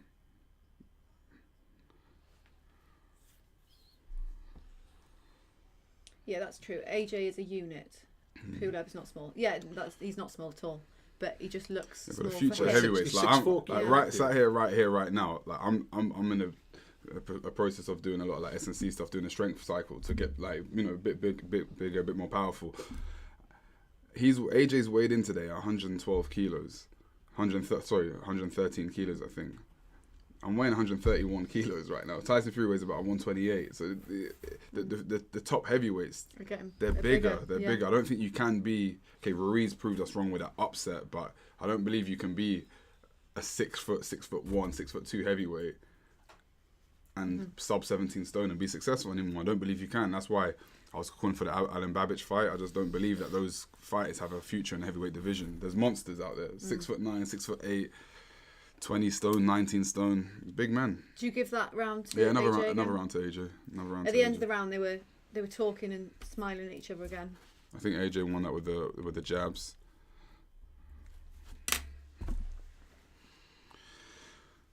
What are your thoughts on how things are going? I think, but AJ's definitely winning it, but I think that we just can see Floyd Mayweather on the screen, sat, chilling. Everyone's sat with the masks on. He's not. He does what he wants. Does Mayweather have to self-isolate after this? I don't know. He's probably got a private jet, so I doubt it. I don't know. I don't know whether is it the same rule if you're. I don't know. Does anyone know if you get a private jet over, you have to self-isolate because you don't come into contact with anyone else? Does anyone know? The jabs worked very well for AJ tonight. Very, very well. Very relaxed jab as well. Different jab. Into round 7 now. So Keith's round. Let's go. It is my round. But neither fighter. I mean, look, Joshua's definitely been the better. Yeah. Nice jab, but has he done a lot more apart from the one round where he put Pulev on the floor? They're punching to the back of the heads, both of them, getting warned. I promise you, the pull back right hand is going to land again for AJ soon. There's going to be a lazy Pulev jab, and he's waiting to pull back and shoot the right hand past the jab. That's the shot that he's looking for. Well, I'll say it again, George. Pulev should be taking more punishment to his body. If AJ was smart, he should be punishing that body, which Pulev leaves wide open, and then bringing the hands down, going for a knockout that way, because he's jabbing to the body. Yeah, he's jabbing to the body. But I'll just stick with that for now. Both sides of his body are open. Pulev, look at him. The only thing about you lower your height when you do that. For now, I'll just keep jabbing the midsection like that. Yeah, I promise you, when you receive that, it's around the solar plexus area. When you here we go. There you go. Yeah. Right, AJ's. Come on, AJ. This is my round. When you look for that shot, that takes the most gas out of you. I know you've got the liver shot and around the side, but when you get jabbed consistently. Every time AJ sapping. I mean, Mayweather made a living off it. Kovalev does the same thing. They always poke that jab there if you watch throughout their fights constantly. So AJ's landing some combinations and Pulev's just laughing. He's not. Pulev doesn't have the skill set. No, it doesn't have. He's got one plan. He's got one plan. Pulev. So tough. Yeah, he's tough. That's a strong, physically strong man. Without being powerful. Yeah, he's strong. He's just strong and durable. I would also say that Pulev's jab just hasn't worked either tonight. Yeah, AJ's throwing a lot of jabs to the body.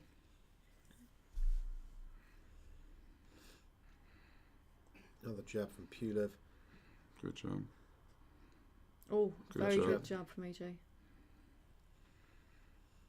Oh, good right hand. No, he can't do that. Pulev hitting to the back of the head again.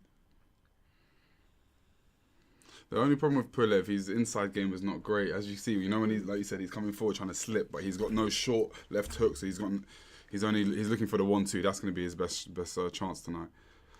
I mean, he's got pedigree, but I think he's limited. Last 10 seconds of the round. He'd have to gas. He loves that right uppercut, doesn't he? Joshua would just have to gas out. Your round's done. Just thought I'd let you know. End of the round. It's gone. Right. There's only one AJ person again? in it now. Last one standing now. Was that AJ again that round, you reckon? Sorry? AJ round. So he's got everyone so far. AJ round. So now we're on to round 8, which is my round. Come on.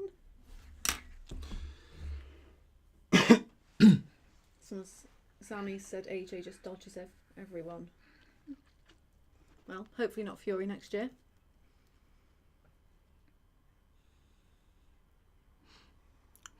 I would still like despite everyone's kind of, because of the whole, excuses and everything that's happened post the Fury fight with Wilder, I would still like Wilder to fight AJ. I don't see for any reason. I mean, everyone's throwing Deontay Wilder's name around the mud like he's a washed up fighter. He's only ever lost to Tyson Fury. Let's give the guy a chance here. This is not someone that's lost multiple times. I would like to see him fight some of the other challengers myself, but let's see. I agree with you. Having said that, Wilder, again, he has got such limited boxing ability. 100%. But he only needs to land that one punch. But he could knock Joshua out. 100%. Of course he could. Of course he could. I'm not saying that he would, but of course he could. Into round 8 we are now.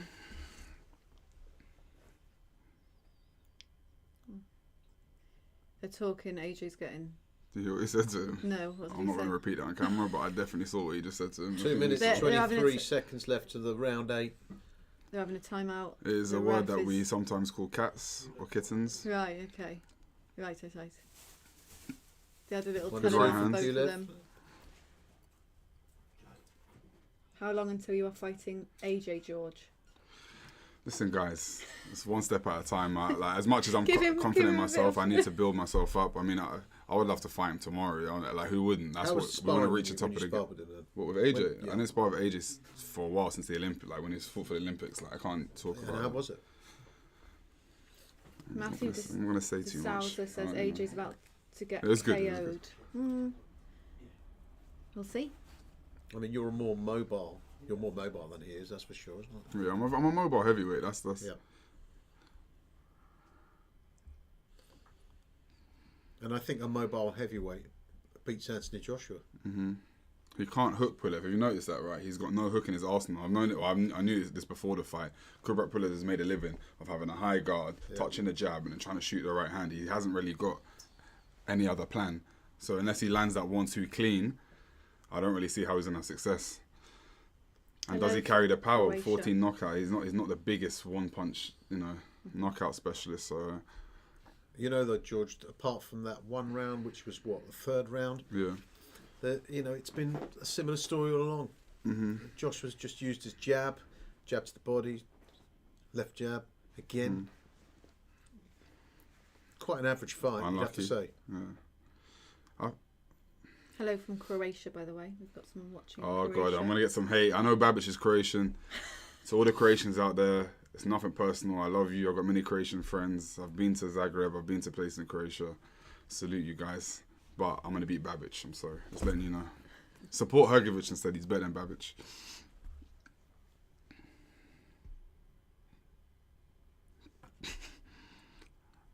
Yeah, Is that that fight actually been touted then? What, You against Babic? I've talked to him. I sent him some stuff on social media. We'll see. If I think it could That happen works down these the line. days. But unfortunately, That I think he works. might lose before I get to him. Because Florian Marco's opponent called him out on Twitter, and then the fight happened, didn't it? Mm-hmm. Jamie Stewart. If AJ doesn't stop Pulev, do you think he's at the moment he's obviously going to win on points, but do you think he'll be disappointed? Do you think he'll have wanted to make more of a statement? Yeah, he came for the knockout today. He what I've seen from AJ today, he came cautiously. He wants to. The new AJ is clearly respecting the art of boxing a bit more. We saw it with the Ruiz rematch. He's learning to pick people off with his jab. He's trying some new things, some new guard patterns, some new feints, some new foot drills. So, but he still is looking for the knockout within that. Does that make sense? Yeah. So, his first thought was, how do I knock this guy out? Now it's like, how do I box this guy? Will the knockout come? Mm-hmm. So I think that's what we've seen tonight. So far, you've got AJ winning. I've gone winning every round. Clearly. Have you even put every round? I think there's a couple of rounds which were pretty even. Yeah. I've stopped putting my scores down because I believe I've got round a bit 8's lazy. gone, I believe and it's to the man, George. I thought round 8, so my prediction's gone. You're out the window as well. Yeah. Yeah. So yes. Is it done? Yeah. Finished. Out the window. Yeah. On to round 9. So well done if anyone predicted that it's going to go this long. Maybe I don't know. I kind of like what AJ's been doing this fight. You're not so convinced, are you? Look, I'm not impressed with Pulev tonight. Yeah, I'm not. But Just very limited. But Very Pulev little hasn't game got plan. anything. He's only got a 1-2. This is the thing. I think people expect he hasn't got anything other than a 1-2. I think he's a very poor man's version of Vladimir Klitschko. Very how what did you say the difference is? What, you think Pulev's a poor man's? I'm being a bit silly in a way, but I look, think that's massively well, because underestimated. Klitschko would only ever throw a sort of a left jab and a right cross, and that's about it. I mean, this guy. I mean, what? But Pulev has only ever lost to Vladimir listen. Klitschko. Like you've got to give him credit. Of course you have to. He's got pedigree. No, and he's got an amateur pedigree. Yeah, he was a very good amateur. Not as good as AJ, not the Olympic gold, but a very good amateur. He's only ever lost the once. We've got some thoughts about the Olympic gold. I know, well, yeah. You know what I think of that Olympic gold? I mean, Shouldn't have look, brought it up. London Olympics. The interesting thing was, and this is a fact, Joshua delayed turning pro because he wanted to go and get the gold medal again in Rio. 100%. Right? Yeah. And I know somebody who we've discussed who said to him, just turn pro, make the money, because at the end of the day, you were lucky to win the gold in London. So, you know, if he thought that he was going to go to Rio and win the gold, well, he's made the right decision. But how's he just standing there for the same 4 uppercuts in a row? AJ landed 4 uppercuts in a row. Which didn't really do a lot, to be fair. Well, yeah, Pulev's still smiling at him. He's still smiling. There's obviously game. Pulev. Why is he holding the back of his head? Let go of his head. AJ's getting a bit wound up now, I think. I think AJ will be disappointed he doesn't stop Pulev, to be fair. Pulev is a limited boxer. And tonight, he's been very ineffective. So I think lovely uppercut, beautiful uppercut from AJ. Money. Oh, he's gone. He's gone. down. Well, That's he's not. He's not. He's not He's out. going to get up. He's going to get up, but we'll see what happens. He doesn't here. look very steady. He's a bit shaky. Because when the fatigue kicks in as well, that's when it gets difficult. The punch resistance. Pulev is when you're taking shots after 4 and 5, it's different. When it's around 9, Pulev is. the legs are feeling. Credit where it's due to Pulev. You know, he's getting up. Oh, that's it. AJ's It's all just over now. Just knocked him out. Oh. That's it. Although Pulev's getting getting up, back but up. I think That's he'll it. He's cancel not going to that, get up in time. There's no way. No. Yeah. That's it's it. all Over. Pulev's knocked out. Well. So round 9. I was 1 round away. Yeah, that's not far off. Oh, and I did actually say earlier in my group chat, I said 8 or 9. Yeah, I'll give you that. I'll give it to you. I won't take that away from you. Look, you can't take it away from Anthony Joshua. At the end of the day, he got the win. He did what he had to do. But look, Pulev is knocked out. Pulev, AJ's limited. won, yeah. Limited with a capital L. And let's get it, It's true, right. it's true. Businesses in the COVID world, limited, have literally gone out of business. So I would say this limited heavyweight is out of business. Well done, people saying they won bets on the 9th round. Well done. The punchlines are bad. He's up It says now, but limited- he was. During COVID, limited business. Well, let's look at and this limited, Someone agrees very limited. and this People are limited agreeing with you. boxer. Well done, people who are saying Well, they've Floyd got the Mayweather bets. there hugging Joshua, saying, "Listen, you can make some easy money getting in the ring with some nobody. I'm doing it. Why not? Why don't you do it?" He goes, "I just did." Yeah, AJ and Mayweather having a good chat ringside. He's saying, "I'm going to do the same to Logan Paul." Has AJ ever really knocked anyone out, or does he just exhaust them? There's a lot Well- of people. I can't, guys. Listen. I'm gonna say it again. Give Pulev these got guys some points? credit. Yeah. Come You on, gotta those give him comments credit. like that is ridiculous. Like, what do you want from the guy? Has he ever knocked anyone out? Does he Anthony just Joshua exhaust them? That was, did the that was a business. very good finish. Come on. That No, fight. It was good. It was a good These finish. these are trained killers, athletes here that train day in day out and get themselves in the best shape to compete. The other guy's credible. He's turned up with the ambition you're to absolutely win. Right. You can't. He was game. He got up. He that kept was an fighting. unbelievable. But he had nothing. Yeah, And I mean no, he was limited. He was nothing limited. in his arsenal to damage Joshua. No, you're not wrong by what you said. He's limited. But when people say, "Oh, does Joshua But yeah, knock you anyone shouldn't out?" take Does away he just from exhaust them? Joshua's No, listen, performance. Joshua did what he had to do. But Pulev, He's so open. guard open. Yeah, totally. I have to give it to AJ. I did say Well done to earlier AJ. about the left jab and right cross. He does throw a nice right uppercut. Yeah, he does. He loves that shot. Kieran Watts, what a fight. Well done, AJ. And let's get it right. If you can hit someone with a really good uppercut that AJ does, you've got a good chance of taking them out. Which is what he did to Klitschko. Same shot. Do you think that Usyk could beat AJ from Luke? Who? Do you think Usyk could beat AJ? I think No. he'd give AJ some trouble because of his movement. I put it this way: Usyk will give Joshua a better fight than this guy. Yeah, he'll pose more questions. Yeah. Because he will be circling Joshua, moving. Oh no doubt he'll do better. That was a beautiful finish. We're just watching the finish again. And as you said, Great George, right hand. it may not be about Usyk's punch power, but if he's punching, if it's a collection of punches, and he has some sort of success against Joshua, you never know. He Yeah. will I don't provide be- a I don't- much sterner test than this No guy. doubt. I don't believe that he would stop AJ if they fought Usyk. No, I think no. He's got a potential chance of winning on points. I do believe That's AJ it. would stop him I myself. think AJ would stop him. Yeah. I don't know. I mean, Usyk is. He looks Because like. you'd be he looks surprised. like Usyk a silent defensively, he's assassin, got good doesn't he? feet, but defensively, he's not the best fighter you ever see. He takes shots as well, Usyk. That's so right, he does. I'm not They're sure. having a.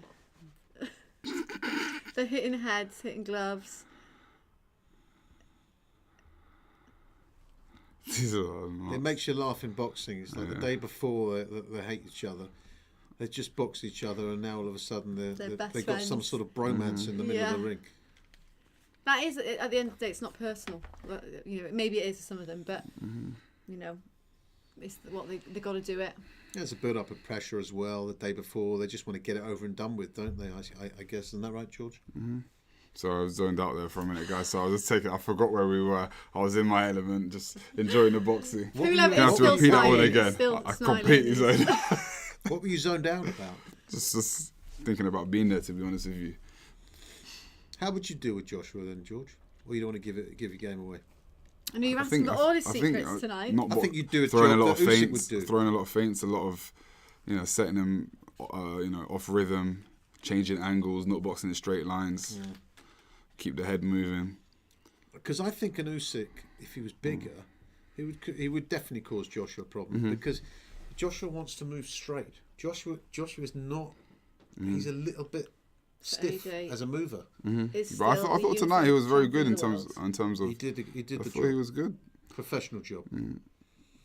He is still unified champion. And look, when Joshua, the way he finished Pulev with the 1-2, you can't ask for more than that. If he catches Fury that way, Fury will also go down. Yeah, everyone just wants AJ Fury now. He's a special fighter. That's what I'll say. What we want. Very special. I think Fury was knocked down by a cruiserweight, wasn't he? Listen, anyone can get knocked down in boxing. Well, there you have it. That's what I'm saying. We'll see. With that kind of. I know he's capable. He's Straight capable. right Of course, or of uppercut. course he's If he capable. catches Fury, AJ's a Fury's big, gone. strong heavyweight, 100%. No doubt about he can. But we've seen with Fury, he's shown the recovery skills. I mean, he's been dropped on a few occasions, and each and every time he's got up. And there's a difference between getting up as a beaten and broken man and getting up and being able to carry on. Every time he's been dropped in his career, he seemed to have come to his senses very quickly. I think that says a lot about him physically and mentally. So I wouldn't go as far as saying if he catches Fury like that, he's gone. He might drop him. Doesn't mean the fight will be over. I mean, we saw Kubrat Pulev take a lot of leather, for several rounds. And he managed to stay in there till round 9. So we'll How have do to you see. think that Joshua believes that he would deal with Fury? What do you think that Joshua would go in there doing? What would his game plan be? It's an interesting one. That's what I think makes why the Fury fight is very difficult, because there is no formula to beat Fury, so to speak. There's nothing. Yeah, you can't even knock him down because he gets back up. It's a tricky approach. Like I've got my opinions of how AJ should fight Fury. Because he's got different. He's got different. I'm not going to reveal those. You can't. You're asking all his secrets. I can't reveal those because I've spent a lot of time with him, and it's someone I respect, I hold in high regard. So, but there's certain things I wouldn't do them against Fury because my skill set's different to AJ. But if I were AJ, there's certain things I would try and do. But it'd be interesting to see what AJ says now at this post-fight interview, whether he calls out Tyson Fury. I think there's more than 1,000 fans. It looks like there's more than Of course there's 1,000 more than fans. It looks quite busy up there.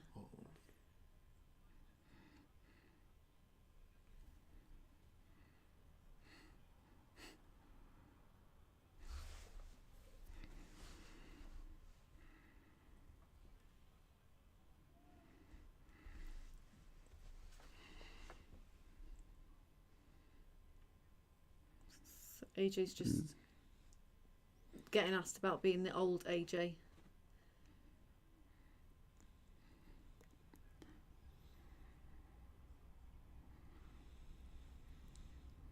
yeah, I saw a lot of He's talking about. I saw he mentioned Joby in there. That's what I was saying before. You've seen a lot of influence from Joby Clayton in there, going back to I could call it an amateur style. I think amateur boxing is sometimes not given enough credit, but there's a clear change in approach there, and he's tried to merge the punching power with that new approach. So I give him credit for that.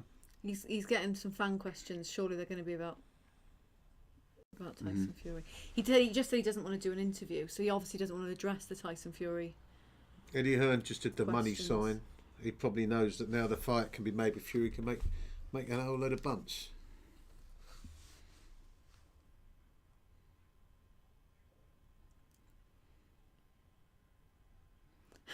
AJ's asking.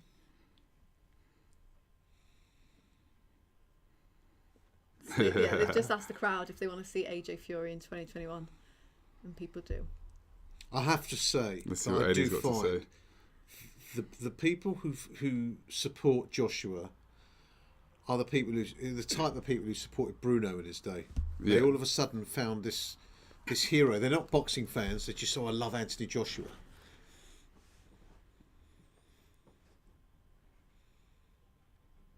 AJ's not saying he wants Fury. He's just saying he wants to fight the biggest challenge. I thought he'd call him out after that fight. Yeah. Yeah, I thought so as well. Yeah, I thought he'd. So call him AJ's out. saying that he'll fight Fury next. He said he'll fight it anyone, but wasn't he's not bothered. definitive, Yeah, he's saying if it's Fury, it's Fury, but it's not a big deal. Just Eddie Hearn's got a big smiling face. He Whoever knows the- that the dollar notes are going to be coming in next year, baby. he probably won't call him out either.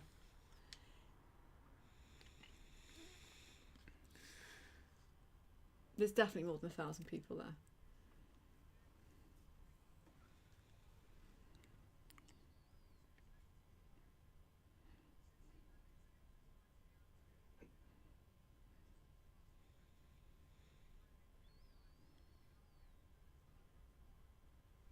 Okay, Eddie Hearn just saying he wants, as of tomorrow, the AJ Fury fight is going to be made. They're going to work on it as of tomorrow. Good.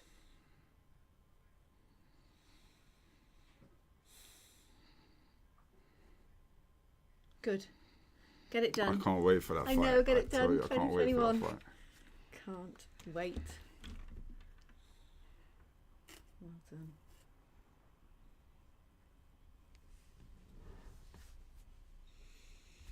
Don't think he can remember all the names of the different governing bodies. There's so many. He killed me. Yes, this will be put on YouTube after, so you'll be able to watch. If you miss any of it, you'll be able to watch it after. I mean, the It was a happiest great person in the performance. house is Eddie Hearn. Yeah. I mean, he just can't stop smiling, that bloke. He did the money sign. I don't know who was doing this. Maybe his dad's in the audience saying this. We're going to be holidaying in the Caribbean next year. Don't you worry about that. It's the stuff we like to see, though. Heavyweight boxing, big time boxing. We want to see that fight made. It's the stuff everyone a dreams fight we of. want to see, I'm yeah. sure it will happen. I hope it happens. And yeah, it's going to be up there with one of the biggest fights of all time. When you take all the factors into play, it's up there with your biggest fights that we've had. It's a big fight, and it's I can't think of any bigger. We all want to see it. Ali, Let's get it right. Foreman, Is that Michelle? Hagler, Hans, Leonard.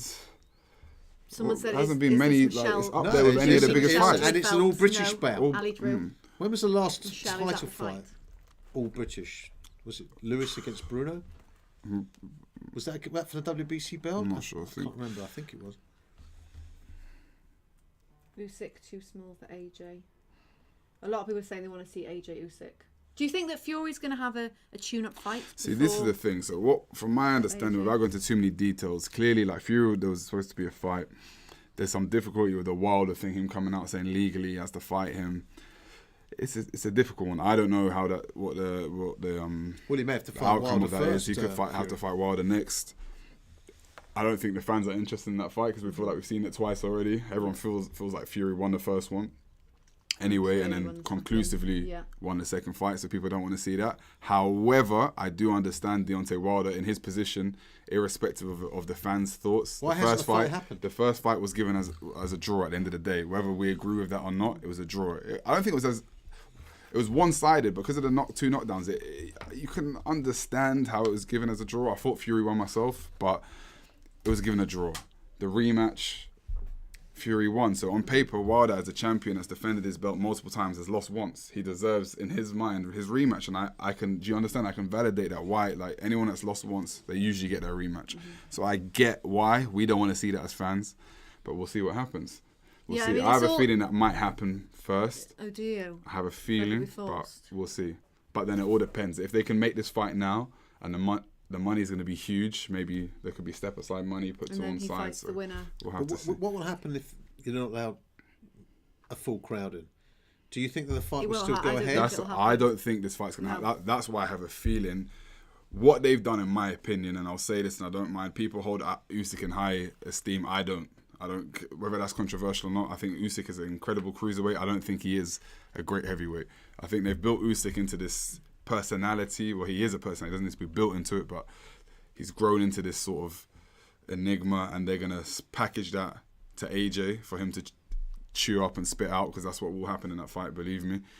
And then in the meantime, they're going to see how the Fury and Wilder saga continues, whether that fight happens or not, and they'll look to make this fight at a latter point of next year. That's my personal belief, but we'll have to see how it all pans out. I think logically it coincides with what you're saying, waiting for the fans to come back 100%. Fully. So I think you'll see an AJ Usyk Q1, Q2 of next year, and then you'll see the Fury AJ thing maybe talking about September next year, something like that.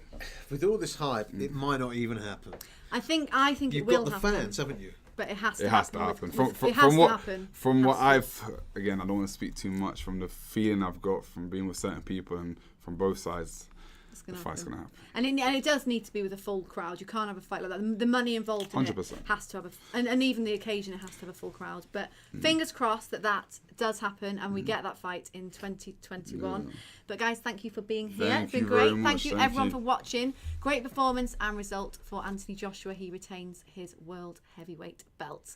But thank you all for joining us. We're going to leave you now. All have a great Christmas, and we will see you in the new year for some more live watch-alongs. Thanks for joining us.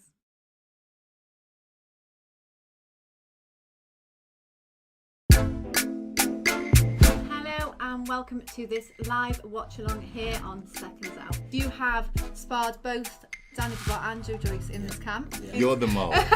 Firstly, there's no mole business going on, I was just there for sparring, no intel or anything like that. I wasn't an undercover agent, So I sparred AJ a lot over the last couple of years being on the GB squad. From a coach's point of view, I was very impressed with what I saw. Cheers. No, thank you. I'd just like to say a massive thank you to my team, and like I said, Will Jones and Kevin. I know I keep mentioning them, but this camp, listen, I've done exactly what they said. Maybe, obviously, not switching up the gears, but there's something to work on. Obviously, I'm not going to be a change fighter in just one camp. It's going to take me a few fights to do so. So, God willing, inshallah, I'll get there in the end. Thank you very much. Well done.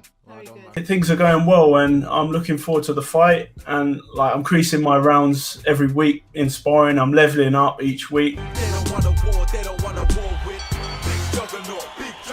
Not long away from going to have another camp with Fury, so I'm just about to go there. I'm there on Monday, so we're going to be there for 4 weeks. It's going to be good just to get in with someone like Fury again, just learning from him. I just turn into a sponge when I'm around anyone like that. It's sponge time, just soak it all up, learn, and hopefully got some big news soon.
and welcome to this live watch along here on Seconds Out. You have sparred both Danny Kubrat and Joe Joyce in this camp. You're the mole. Firstly, there's no mole business going on, you know. I was just there for sparring, you know, no intel or anything like that. I wasn't an undercover agent, you know. So I sparred AJ a lot over the last couple of years being on the GB squad. From a coach's point of view, I was very impressed with what I saw. Cheers. No, thank you. I'd just like to say a massive thank you to my team and, like I said, Will Jones and Kevin. I know I keep mentioning them, but this camp, listen, I've done exactly what they said. Maybe, obviously, not switching up the gears, but there's something to work on. Obviously, I'm not going to be a change fighter in just one camp. It's going to take me a few fights to do so. So God willing, inshallah, I'll get there in the end. Thank you very much. Well done. Things are going well, and I'm looking forward to the fight. And like, I'm increasing my rounds every week in sparring. I'm leveling up each week. Not long away from going to have another camp with Fury, so I'm just about to go there. I'm there on Monday, so we're going to be there for 4 weeks. It's going to be good just to get in with someone like Fury again, just learning from him. I just turn into a sponge when I'm around anyone like that. It's sponge time, just soak it all up, learn, and hopefully got some big news soon.